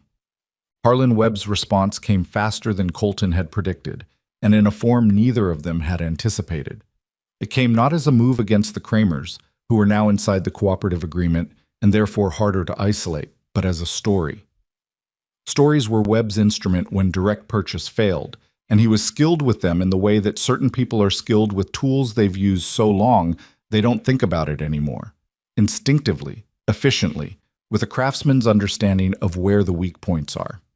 The story, which circulated through Harlan's Crossing in the first week of May with the speed and persistence of water-finding cracks, went like this. Elara Voss was overextending her husband's resources. The East Section operation had consumed winter grain reserves that should have been banked against next year's uncertainty. The cooperative agreement was an obligation that would drag the Voss ranch into the failures of smaller operations. Colton Voss, a good man, had been managed by a wife who didn't understand the economics of frontier ranching and was spending his legacy on sentiment. The word sentiment was the sharpest part. She knew it when she heard it, secondhand through Clara, who'd heard it at the dry goods store. "Who's saying this?" Elara said. "Webb's man Carver," Clara said. "But once something's in the air, it doesn't matter who put it there." She sat with that for a day. One full day of doing the ordinary work, the accounts, the East Section check, a conversation with Patience Murrow about the spring planting rotation, and carrying the story underneath everything else, turning it over, looking at its structure. The story worked because it was partly true. She had used resources. The grain reserve was lower than she'd have liked. The East Section had cost labor and supplies. The cooperative agreement was a commitment that had risk in it. A lie that contained no truth was easy to dismiss. A lie built around true things was harder. She went to Colton in the evening. He already knew. She could tell by the way he was sitting in the office. Not working, just sitting, which he almost never did. "You've heard," she said. "Aldrich mentioned it," he said. "Carefully." "What did you say?" "I said the East Section operation has improved our land yield by a projected 40% and that I stood behind every decision made regarding it." She looked at him. "You said that to Bernard Aldrich." "I said that to Bernard Aldrich." She sat down, processed it. "He'll tell Webb." "That's why I said it to Bernard Aldrich." She was quiet for a moment. "The story is going to keep moving. Carver's good at this." "Yes." "And it's going to reach the families in the cooperative. Some of them are going to worry that we're in worse shape than we've told them." Colton nodded. He'd gotten to that part too. "We need to open the books," she said. He looked at her. "Show them the actual numbers. Grain reserve, yield projections, supply contracts, all of it." She waited for the objection. "I know that's not how the Voss Ranch has operated. I know it makes you uncomfortable." "It's not about comfort," he said. "Opening your financial position to 11 families creates vulnerability. Closing it to them when Webb is telling them we're failing creates more," she said. "Right now the story is, Elara Voss spent her husband's resources and doesn't know what she's doing. The answer to that story is numbers. Numbers that show the operation is sound." I was quiet for a long time. "If I'm wrong," she said, "tell me how." He picked up the pen on his desk and put it down again. "You're not wrong," he said. It came out flat, like an admission of something that cost him, which she supposed it was. "I'll prepare the summary," she said. "You check it." "We'll prepare it together," he said. They worked until past midnight that night. Clara brought food at some point and left it without comment. The lamp burned low twice, and Elara refilled it without stopping her work on the columns. Colton caught 2 errors in her additions, not significant errors, 5s written as 3s in tired handwriting, and she corrected them. She caught one assumption in his projection that was optimistic enough to be misleading, and they argued about it for 20 minutes before he changed it. The summary they produced was 4 pages, and it was accurate. Not flattering, it showed the grain reserve lower than comfortable, showed the winter cost clearly, showed the well drilling expense. It also showed the projected spring yield, the cooperative labor contribution, the Addy Strand supply guarantee, and the combined acreage under organized management that the 11-family agreement represented. It showed, in other words, an operation that had taken on significant risk for significant potential gain, and that knew the difference between the two. She called a meeting of the cooperative families for the following Saturday at the East Section rather than the town hall. The East Section was theirs in a way the town hall wasn't, and location mattered. It said something about where the center of this thing actually was. All 11 families came. 37 people, including children, which meant the secondary structure was crowded in a way that made the air warm quickly, and the voices blend in the background into something that sounded like what it was, a community in a room, nervous and present. She stood at the front, and she did not pace, and she did not perform confidence. She didn't feel. She was tired. The late nights and the spring field work and the particular drain of carrying a problem for days. Before you could address it, had left a tiredness that was visible, she knew, in her face. She left it there. These were people who worked with their bodies and understood visible tiredness. She told them what Webb's story was. Directly, without cushion. Some of them had heard it, some hadn't. She watched the faces of the ones who hadn't, and she watched the faces of the ones who had. And what she was watching for was the specific expression of someone whose doubt had just been confirmed. The slight settling, the retreat. She saw some of it. Not all. Then she put the 4-page summary on the table at the front and she said, "These are the actual numbers. Anyone who wants to read them, read them. Ask me anything in here and I'll answer it." The room was quiet. Gil Kramer stepped forward first. He picked up the document. He read it slowly, moving his lips slightly the way people do when they're reading something they mean to really understand. After a while, he set it down and looked at her. "Grain reserves lower than I'd like to see," he said. "Me too," she said. He blinked. He'd expected something defensive. "The winter cost more than I planned for," she said. "The Murrow situation, the fire response, the fence replacement. Those weren't in the original projection. They should have been. I underestimated contingency costs by about 12%. 12%, Kramer said. "The spring yield, if we hit the projected numbers, covers it and builds the reserve back," she said. "If we have another significant weather event before July, it's tighter. That's the honest answer." He looked at the document again. "These projected yields. How confident are you?" 75% confident in the base numbers, she said. "The upper range depends on the water situation holding, which I believe it will based on the well pressure and what Packard told us. But I won't tell you it's certain, because I don't know that it's certain." The room processed that. Seth Pryor spoke up from the middle of the group. "What does Webb do next?" "He escalates," she said. "The story didn't work fast enough, so he'll try something else." "What's something else?" She looked at Colton, who was standing to her left. He answered. "Webb has money with the Harlan's Crossing Mercantile Bank," Colton said. "He's been a depositor there for 20 years. The bank holds several of your mortgages." He let that sit for a moment. "He'll pressure the bank to call in loans early or refuse renewal on terms. It's what he does." Silence. The kind with weight in it. "He can do that?" Ruth Hester asked. She was standing near the back, one of her children leaning against her hip. "He can try," Colton said. "He doesn't control the bank. He has influence with it." "How much influence?" Gil Kramer said. "Enough," Colton said honestly, "which is why we're going to move before he does." Alara had spent the second night, after they finished the summary, working on this part.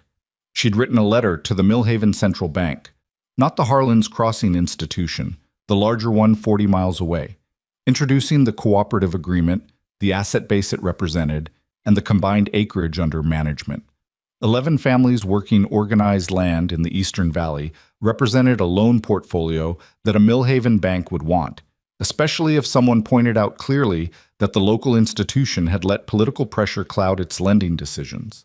She hadn't mentioned Millhaven Central to Colton until the letter was drafted, because she'd wanted to know the idea was sound before she said it out loud. And she was fairly certain it was sound, but she'd needed the night to be sure.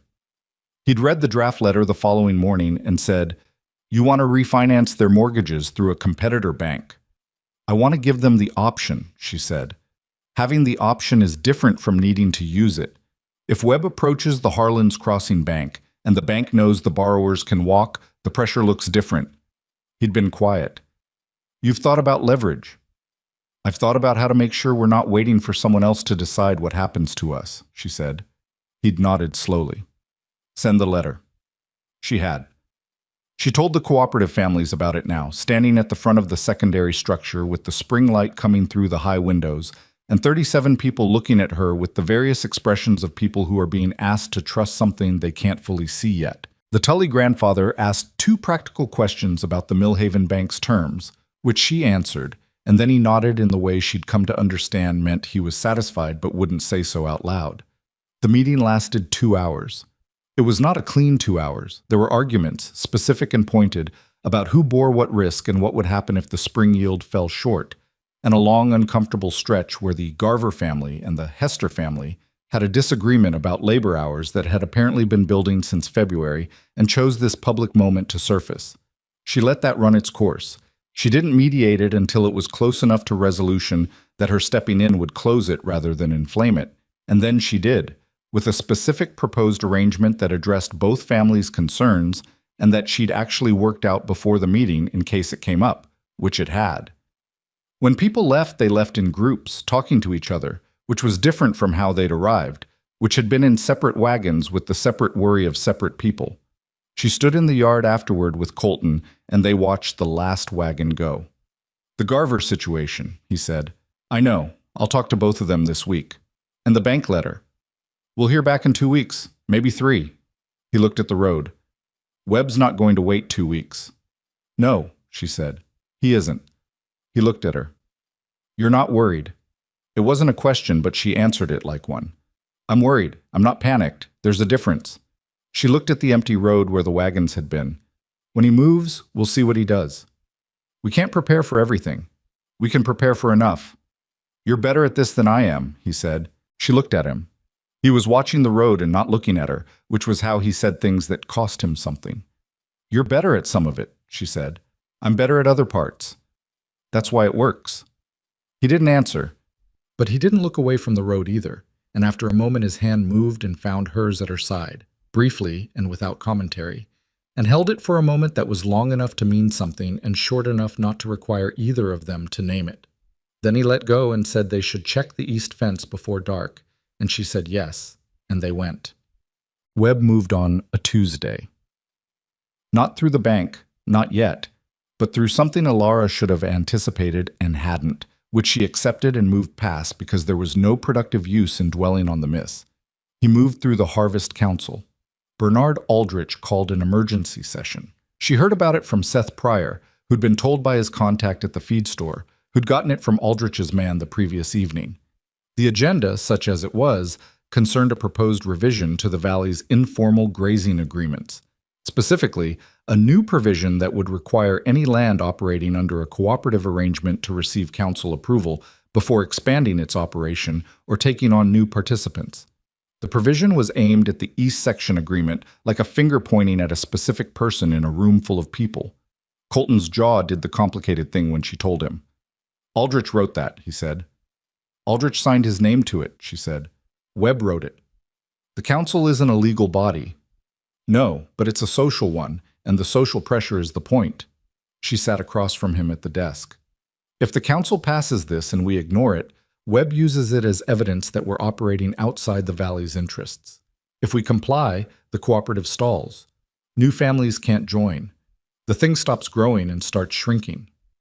So we fight it at the council." "We fight it at the council," she said, "and we win." He looked at her. "That's the first time you've said something like that flatly." "I know." She met his eyes. "I mean it." The council session was held on Friday. The Aldrich house again, the long table, the good rugs.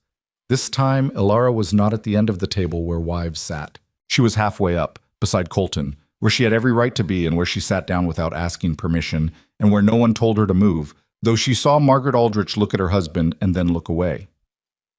Bernard Aldrich opened the session with the particular efficiency of a man who had prepared his argument and was confident in it. He read the proposed provision aloud. He framed it in the language of Valley stability, community standards, the importance of coordinated management. He was, as always, reasonable on the surface and effective underneath. When he finished, he looked around the table. Several of the men nodded. Fenner looked at his hands. Colton spoke before Alara, which they had agreed on.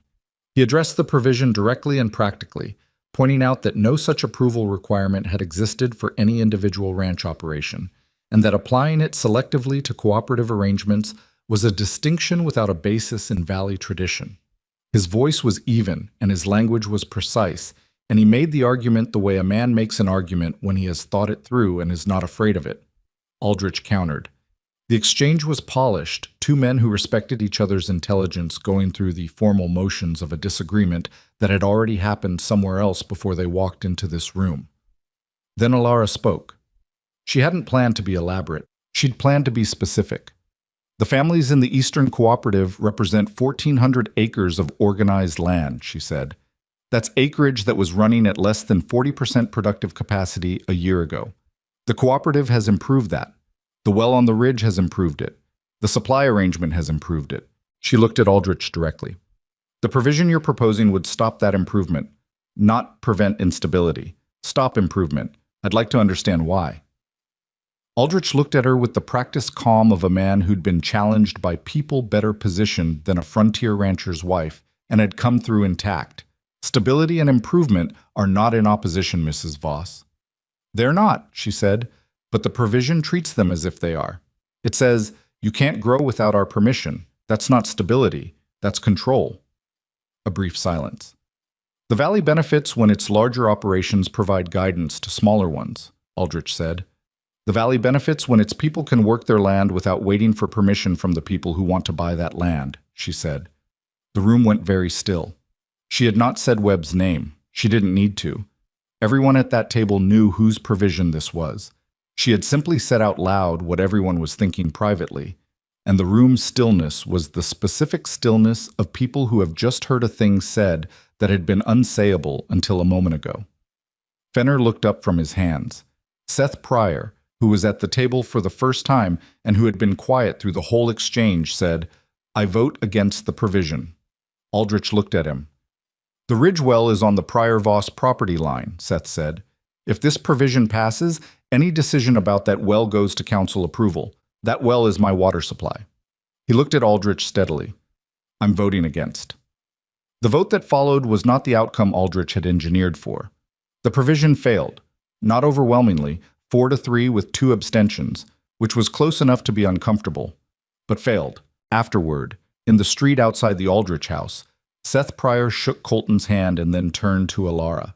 He didn't say anything for a moment, just looked at her with the expression she'd seen on his face that day. The well came in, something between relief and resolution. Thank you, he said. Don't thank me, she said. You voted. That was yours. He nodded once and walked to his horse. Colton said, quiet beside her, 4-3. Yes. Aldrich and Webb are going to try again. They'll try something different next time, she said. This approach is spent. What's next? He wasn't asking for a prediction exactly. He was asking what she thought. I think Webb makes a direct move on someone in the cooperative, she said. Something that can't be voted on. A debt call, a boundary dispute, something that makes one family look isolated regardless of the agreement. She watched Seth Pryor's wagon turn onto the road north. I think we need to make sure that when he does, the response is immediate and public. How immediate? Same day, she said. The moment we hear about it. Colton was quiet for a moment. That means we need someone watching. She had already thought of this. Denny, she said. He moves through the valley on errands twice a week. He knows people. He hears things. I'll talk to him. Not Denny for something like this, Colton said. Denny talks. She considered. Patience Murrow. Colton looked at her. She's 14. She's 14 and she pays attention to everything, and she doesn't talk unless she has something to say, Alara said. She's the most useful person in the East section, and everyone ignores her because of her age, which is exactly what we need. He thought about it. Then, ask her mother first. I'll ask Patience first, she said. Then her mother. He accepted that without argument, which was how she knew he thought she was right. Webb's move came on the 3rd Wednesday of May, and it came against the Hesters. The Harlan's Crossing Mercantile Bank sent Gil Hester a notice that his annual note was being called for early review. Not called in, not yet, but flagged for reassessment in light of what the notice called changed operational circumstances. The changed operational circumstances were, as far as Alara could determine from the language, the fire in the Kramer field and the Hester barn collapse, events that had been partially resolved by the cooperative's resources, but that the bank, or someone at the bank, was choosing to interpret as evidence of ongoing instability. Patience Murrow had seen the bank rider deliver the notice. She had appeared at the Voss ranch house within the hour, having ridden the East Road at a pace her mother would have had opinions about, and she told Alara what she'd seen in the 3 flat sentences of someone who understood that information had a shelf life. Alara was already in her coat by the time Patience finished. She found Gil Hester in his yard reading the notice for the 3rd time with the expression of a man watching a familiar disaster approach from a direction he thought he'd closed. She read the notice herself. Then she looked at him. "We heard from the Millhaven Central Bank yesterday," she said. "They're interested in the cooperative portfolio. This is what that matters for." Gil looked at her. "You already knew this was coming." "I knew something like this was coming," she said. "Not the exact form." "And you had something ready." "We had something possible," she said. "Ready is a bigger word than I can use right now." He let out a breath, looked at the notice. "If I go to Millhaven Central, I'm burning my relationship with the Harlan's Crossing Bank." "That relationship is already burning," she said. "They're holding a lit match to it. The question is whether you control what happens next." He folded the notice, put it in his coat pocket. "You'll come with me?" "Colton and I will come with you," she said. "All 3 of us. And Seth Pryor, if he's willing. More than one name makes the conversation different." "When?" "Tomorrow morning," she said. "Before the Harlan's bank opens." He nodded. Ruth appeared in the doorway of the house behind him, and he turned and looked at her, and something passed between them in the way things pass between people who have been through enough together that they don't need words for most of it. "Tomorrow morning," he said, turning back. She rode back to the Voss ranch in the late afternoon light.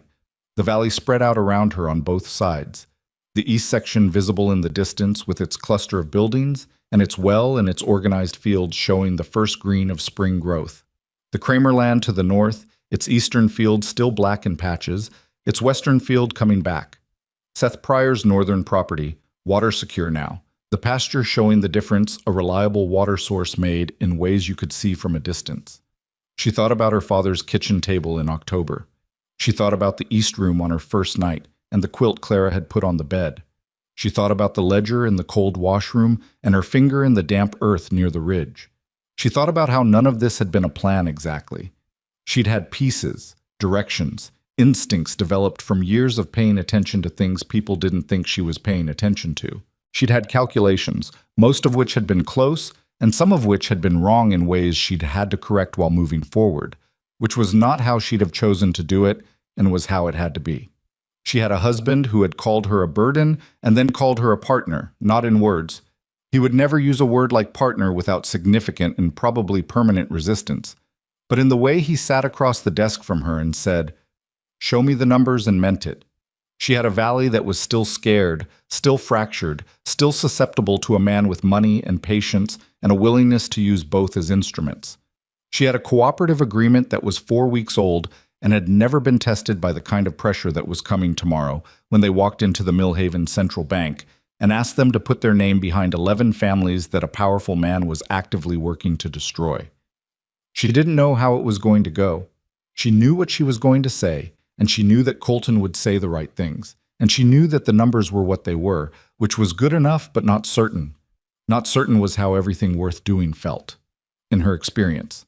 If it was certain, someone else had already done it.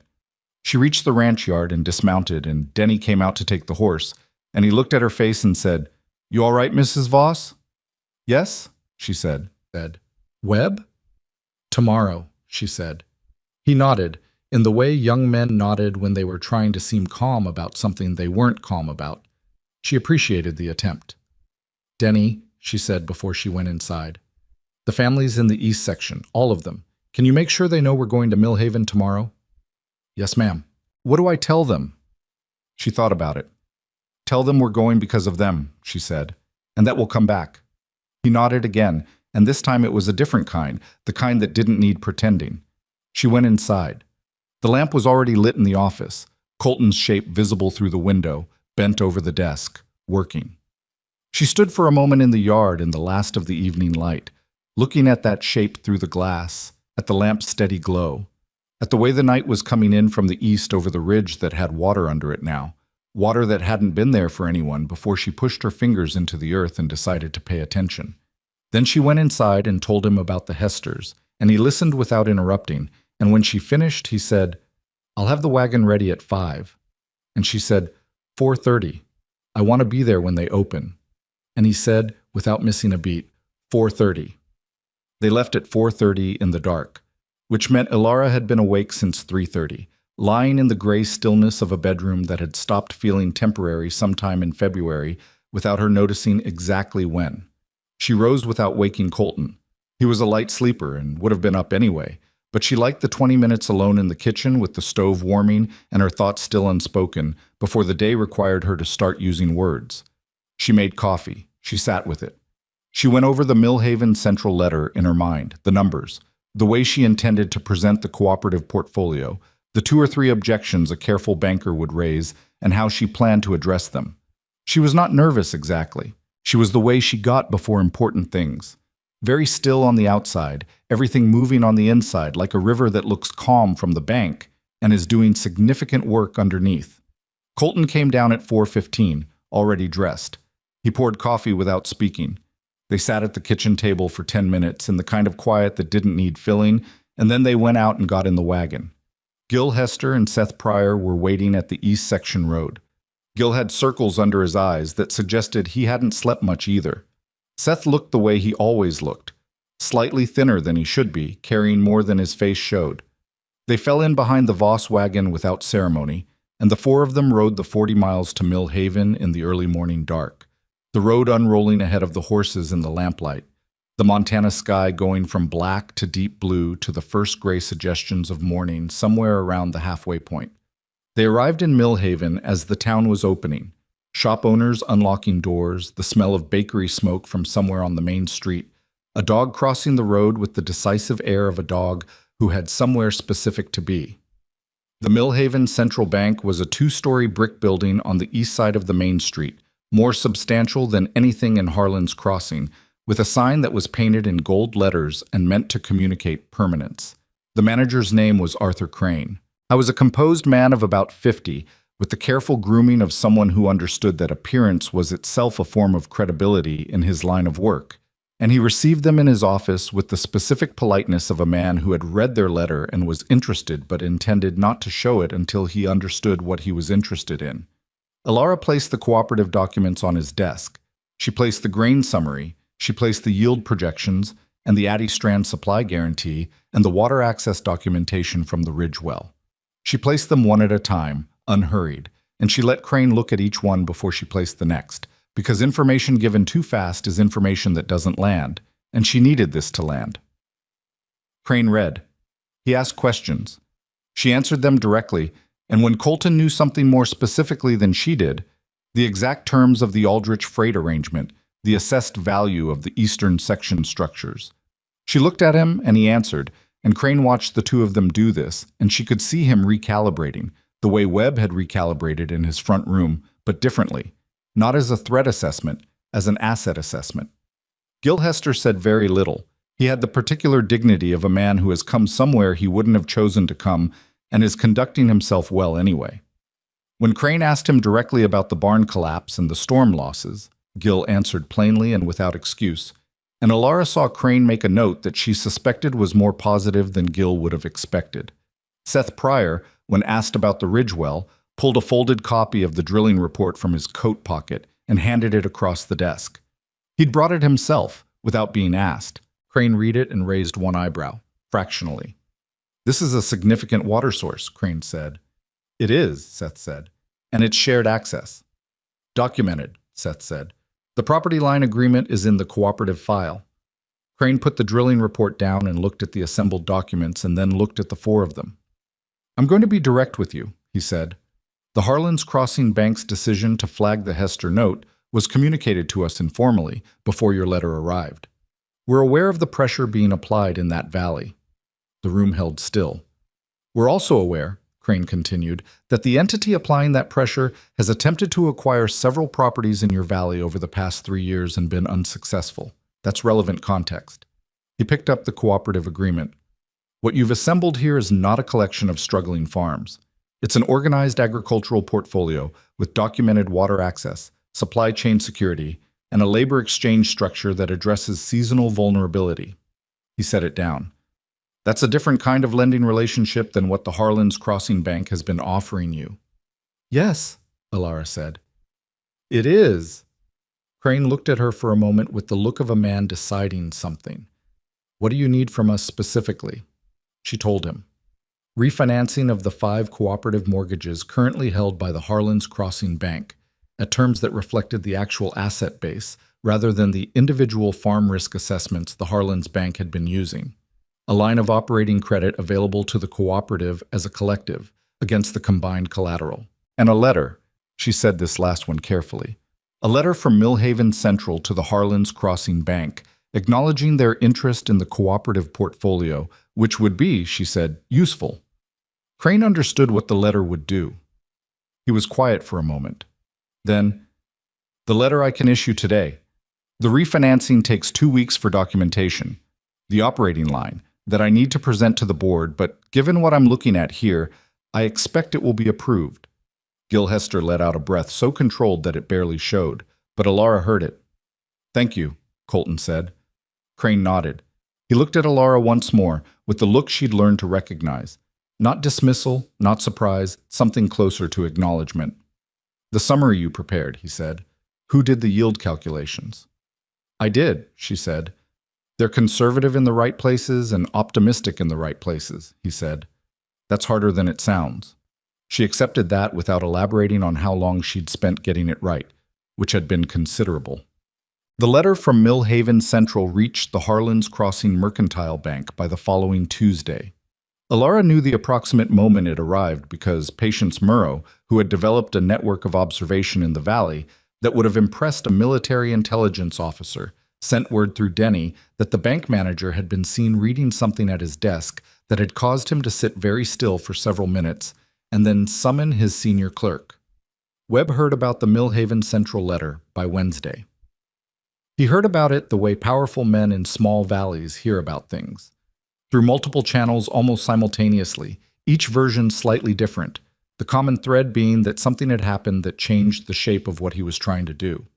He came to the Voss Ranch on Thursday afternoon. No appointment, no messenger sent ahead. He rode in himself, which was either a sign of urgency or a deliberate choice to control the framing, arriving unannounced on his terms before she could prepare. She was in the east section when she heard the horse. She watched from the fence line as Webb dismounted in the main yard. Colton was at the barn and came out to meet him. They shook hands. Webb said something. Colton said something back and then looked toward the east section and found her already walking back. She arrived in the yard unhurried, her coat still on from the field, her boots carrying the mud of the spring ground. She did not apologize for her appearance. She had stopped apologizing for her appearance approximately 4 months ago.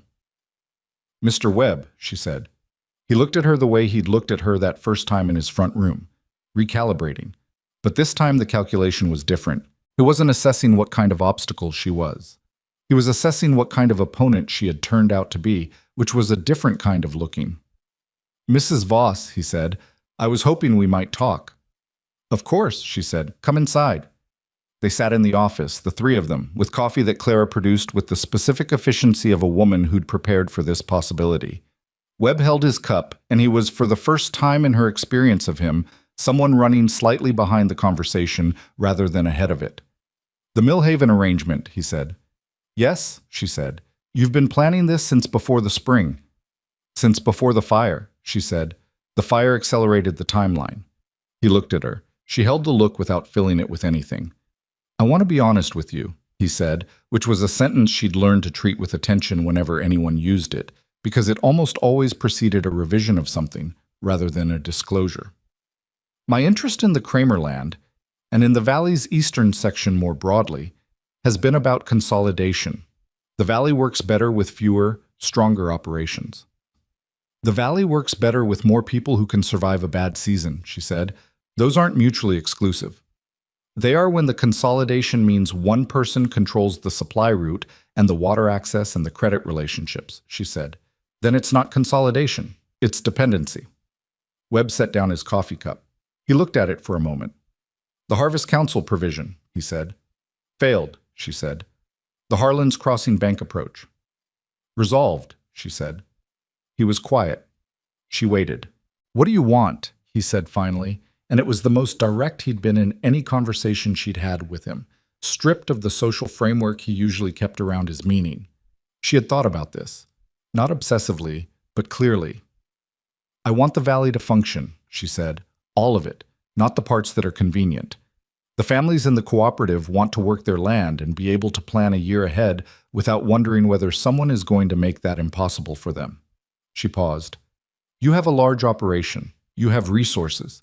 There is space in this valley for a large operation with resources and for 11 families farming organized land. Those things don't have to be in conflict. Unless I want the Kramer land.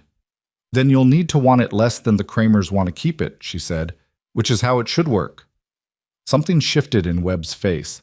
Not defeat exactly. Harlan Webb was not the kind of man who experienced defeat cleanly, but an adjustment, a revision of the territory. "The supply route," he said. "The northern road." "Is a road," she said. "Public access. You can't own it." "You know what I mean?" "I know you've been trying to create leverage there," she said.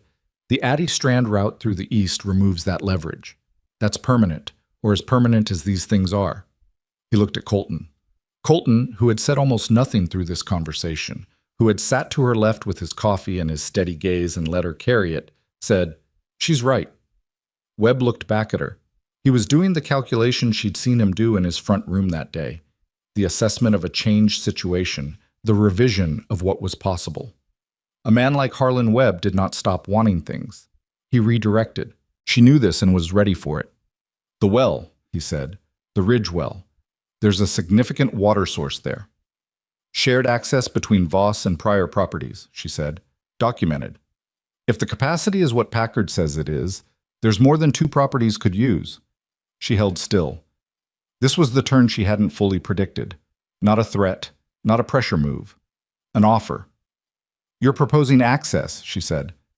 "I'm proposing a conversation about access," he said, "at fair terms.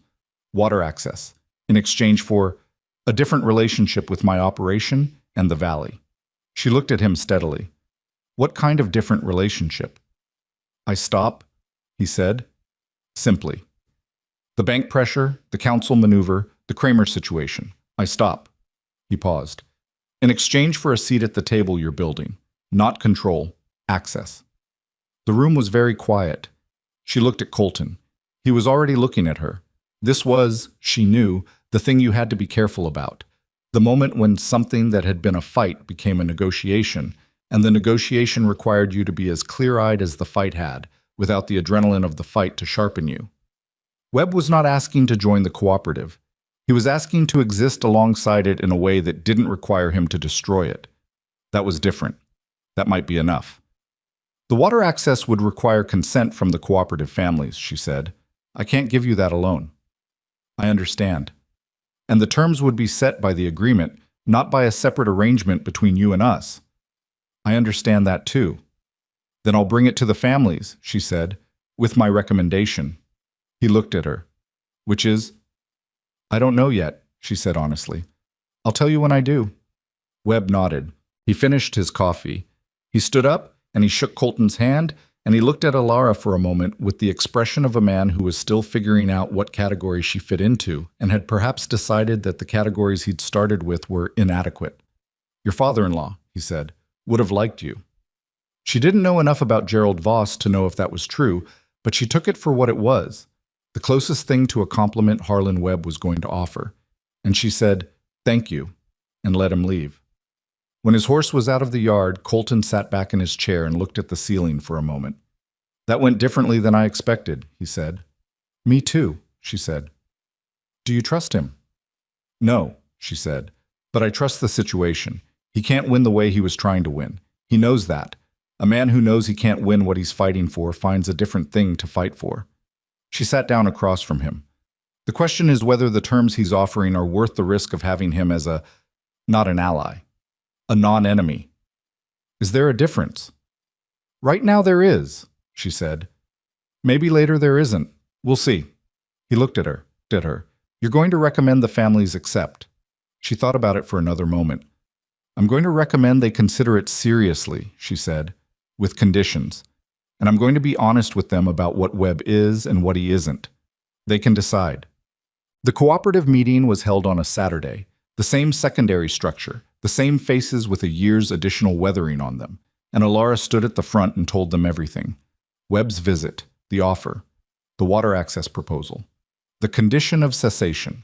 She told them what she thought the offer was and what she thought it wasn't, and she told them she didn't know for certain whether Webb would hold to it, because nobody could know that, and pretending otherwise would be an insult to the intelligence of 30-odd people who'd survived a Montana winter on limited resources and could handle an honest assessment. The Tully grandfather asked whether Webb's word was worth a contract. She said a contract could be drawn.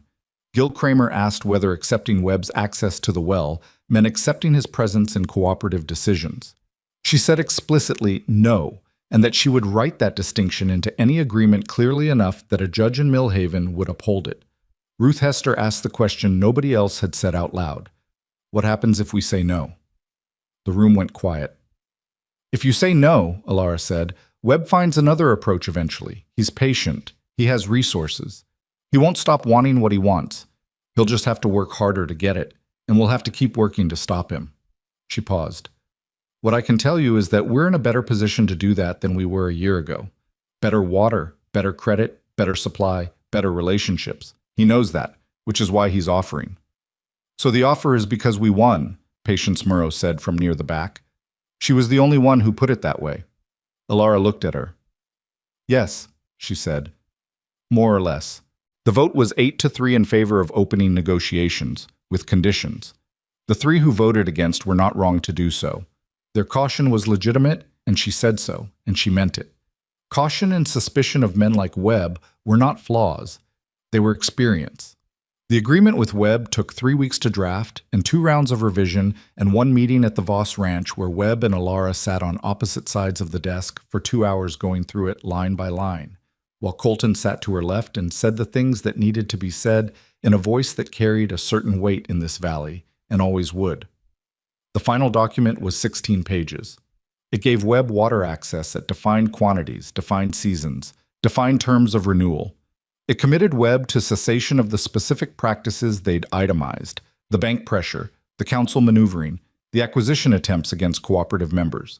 It had enforcement provisions with teeth, and those teeth had been Colton's contribution, because Colton understood the legal landscape of frontier property agreements in ways Alara was still learning.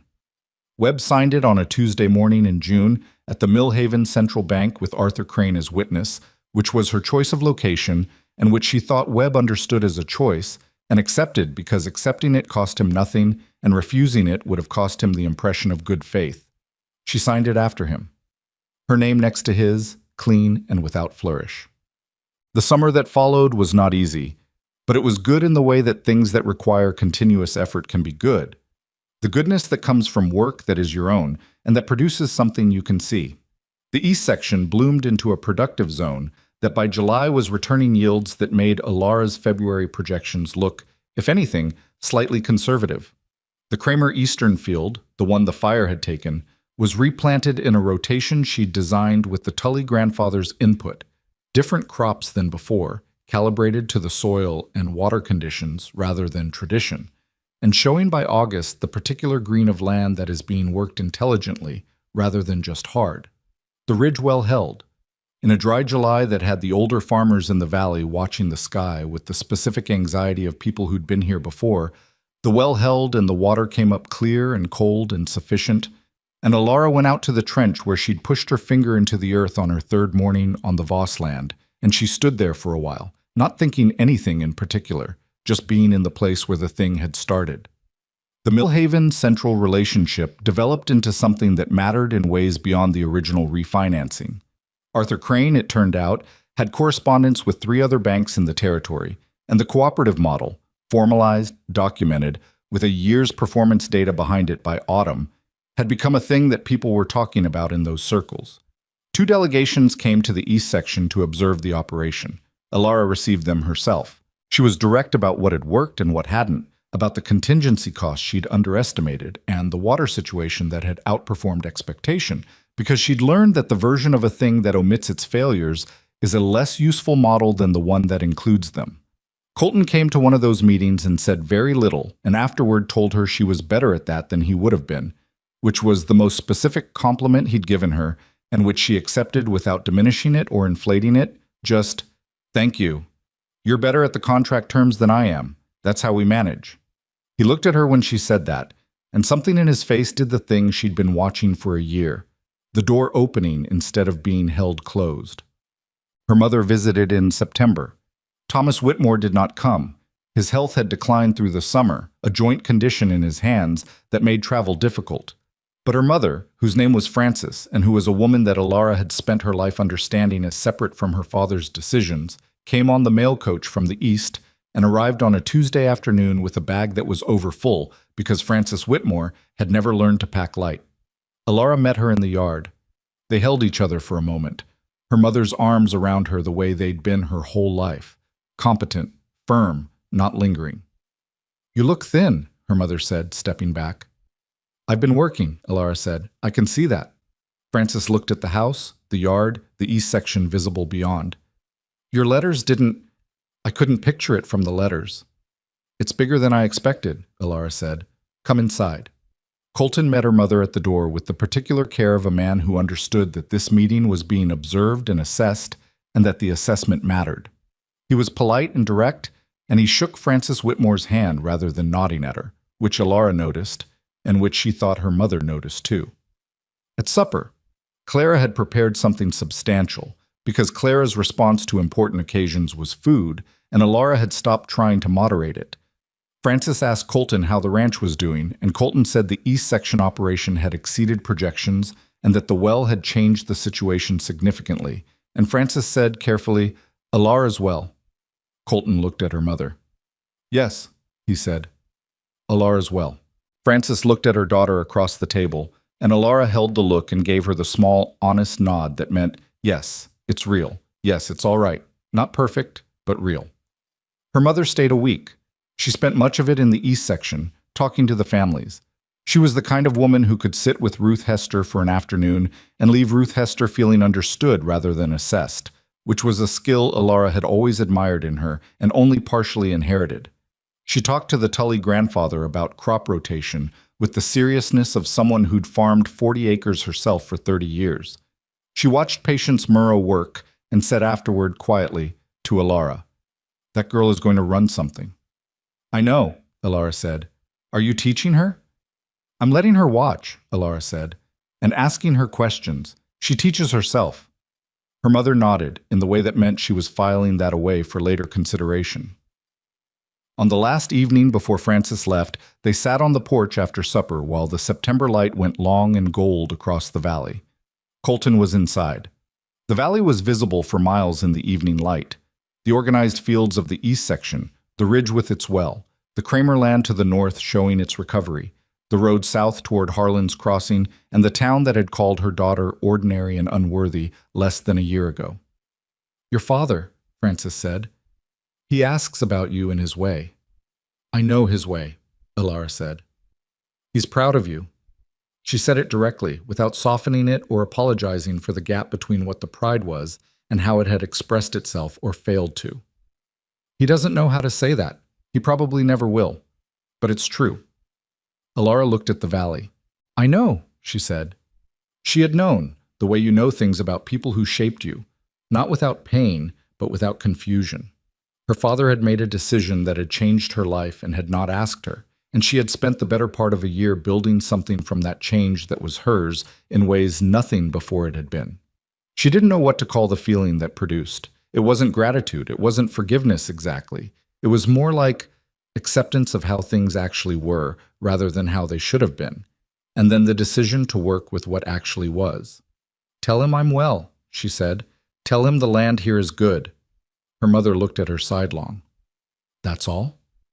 "That's what he'll understand," she said. Frances nodded slowly. After a while she said, "Your husband, he's different than I expected." Alara looked at the ridge. "He's different than he was. Are you—" Her mother stopped, started again. "Are you happy?" The question sat in the evening air between them. Alara thought about how to answer it honestly, which was the only way she knew how to answer her mother. "I'm building something," she said. I'm in the middle of building something, and I can see what it's going to be, and yes, that's as close to happy as I know how to explain right now. Frances put her hand over Alara's hand on the porch railing, briefly, the way she always had, and then took it away. Good, she said. Harlan Webb honored the agreement, not perfectly. There was a boundary dispute in October that was almost certainly a test of the enforcement provisions, and the enforcement provisions held, and after that he honored it more cleanly. He was not a reformed man. He was a practical one who had updated his understanding of what was practical. She didn't trust him, and she'd told the cooperative families in plain language not to either, but she was willing to work with the situation as it was, rather than as she'd rather it be, because that was the only way anything actually got built. The Harvest Council, by the end of the year, had become something different than it had been in November. Not different in its composition, the same families, the same table at the Aldrich house, but different in the balance of it. Bernard Aldrich remained the most polished presence in the room, but Alara had been right about visibility, and the visibility of the cooperative's success had shifted what people were willing to say out loud, which shifted what was possible to decide. Margaret Aldrich had tea with Alara in December. It was Margaret's initiative, which surprised her, and the conversation was careful and social for 45 minutes. And then Margaret said, without transition, "I misjudged you in the beginning." Alara looked at her. "I thought you were going to be a problem that went away," Margaret said. "I was wrong about that." "Most people were," Alara said. "Most people usually are," Margaret said. "About women who know what they're doing. It doesn't stop being annoying." It was the most unexpected thing anyone in Harlan's Crossing had said to her, and she felt something that was almost warmth toward Margaret Aldrich, which she had not anticipated, and which she kept to herself. On the last day of December, Colton built a fire in the fireplace in the main room, which he rarely did because he tended to find the office warmer and more practical. He built it because he said it was the end of the year, and the end of the year deserved a fire in the main room rather than just a lamp in the office. She came and sat near it. He sat across from her, which was how they'd taken to occupying spaces. Not in the same chair, not on opposite sides of a building, but close enough to talk and far enough to be themselves. "The yield final numbers came in," he said. "I saw them," she said. "You were right about the conservative estimate." "I was right about the water, which made the rest possible," she said. The water was the thing. He was quiet for a moment, looking at the fire. "I want to say something." "All right." He looked at her directly. He was better at that than he'd been. Not comfortable with it. She didn't think he'd ever be comfortable with it, but capable of it in a way he hadn't been a year ago. "When you came here," he said, "I had a set of ideas about what mattered and what didn't. What made something worth having. I thought—" He stopped, organized it. "I thought what I'd built here was about a name, about what the name meant in this valley, and I thought you were a risk to that." She waited. "You're not," he said. "What you've built this year, the well, the cooperative, the Millhaven arrangement, all of it. There's more Voss in that than there's been in years. Maybe more than there's ever been." He paused. "My father's notes in the ledger, the things he wrote in the margins. He wanted those things. The Eastern water, the valley relationships, the cooperation. He wrote about it, but he never—" He stopped. "He never had someone to do it with, I think." Alara looked at the fire. "He had you," she said. "He had me," Colton said. "But I was busy protecting what we had. You were busy making something new. Those aren't the same thing." She looked at him. His face in the firelight was the face she'd looked at across desks and tables and burned fields and smoky yards for 12 months. And she knew it now in the way you know something you've been paying careful attention to for a long time. Not perfectly, not without mystery, but in the real way, the way that accounts for difficulty. "I want to keep doing this," he said, "with you. Not because of the arrangement, because I—" He stopped again, and this time the stop was longer, and she didn't fill it, because some things needed the time they needed. "Because you're the person I want to be doing this with." It was not a declaration. It was not smooth or perfect. It was a man in his mid-30s who had spent a lifetime being careful with what he let out, letting something out. And the imperfection of it was exactly right. She looked at him across the firelight. "I know," she said. And then, because he'd been honest and she owed him honesty back, "I want that too." The fire burned between them. Outside, the Montana winter was doing what Montana winters did. pressing itself against the walls, finding the gaps, making its argument for the hardness of the world. Inside, the main room was warm, the lamp on the mantel steady, the ledger books on the shelf in the hall representing 40 years of a family's attempt to understand the land they were trying to hold. She thought about the East Room on her first night, the trunk she'd carried herself, the frost in the trench, the ledgers in the cold washroom. She thought about the Harvest Council table where she'd sat at the end, where wives sat. She thought about Webb's front room and Crane's desk and the Kramer yard with the smoke still rising from the burned field and 37 people standing in it, not going anywhere. She thought about what it meant to be underestimated. Not the injustice of it, though it was unjust, but the strange, uncomfortable usefulness of it. You moved through a world that wasn't watching you carefully, and because it wasn't watching, you could learn things, build things, arrange things, before anyone thought to say you couldn't. The underestimation had been a wound, and it had been a door, and she had walked through it carrying everything she had and built something on the other side. She thought about her father and what he'd traded and what he'd gotten and what she hoped he understood now about what he'd sent her into. She thought about her mother's hand on hers on the porch railing, brief and sure. She thought about Patience Murrow working the Kramer field this summer with the focused intensity of a 14-year-old who already knew who she was, and about what it meant that she'd been there to see it, to say, "That's good thinking," to not look away. There was a thing she'd come to believe, over the course of that year, that she hadn't known she believed before she'd lived it. It had to do with what power actually was and where it actually came from, not from names or money, though both were useful tools. Not from reputation, though reputation followed what you did with the other things. It came from knowing what the land needed and what the people needed, and having the patience and stubbornness to work toward both, even when nobody was watching and nobody thought you could. Real power, she'd learned, didn't announce itself.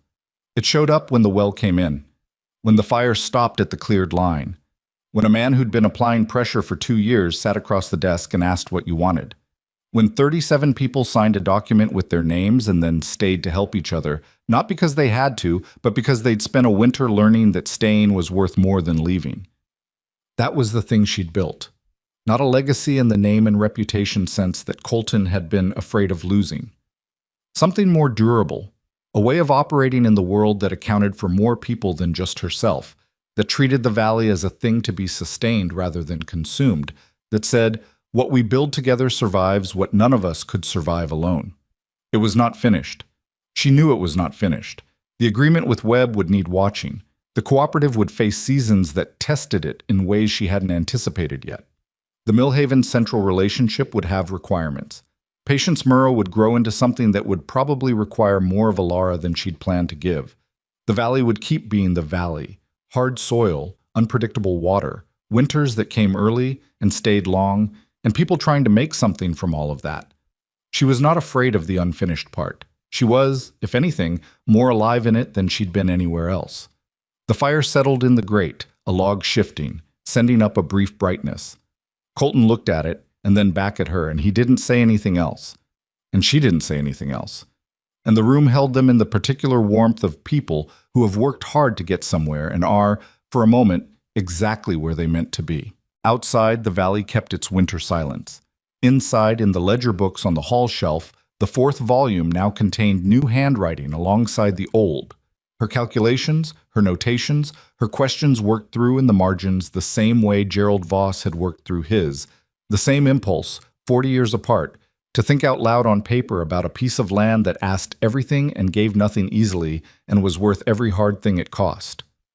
Her name was in those ledgers now, not because she'd married into them, because she'd earned the page. And that in the end was the difference between a name you inherit and a name you make. One is handed to you at a table you weren't invited to.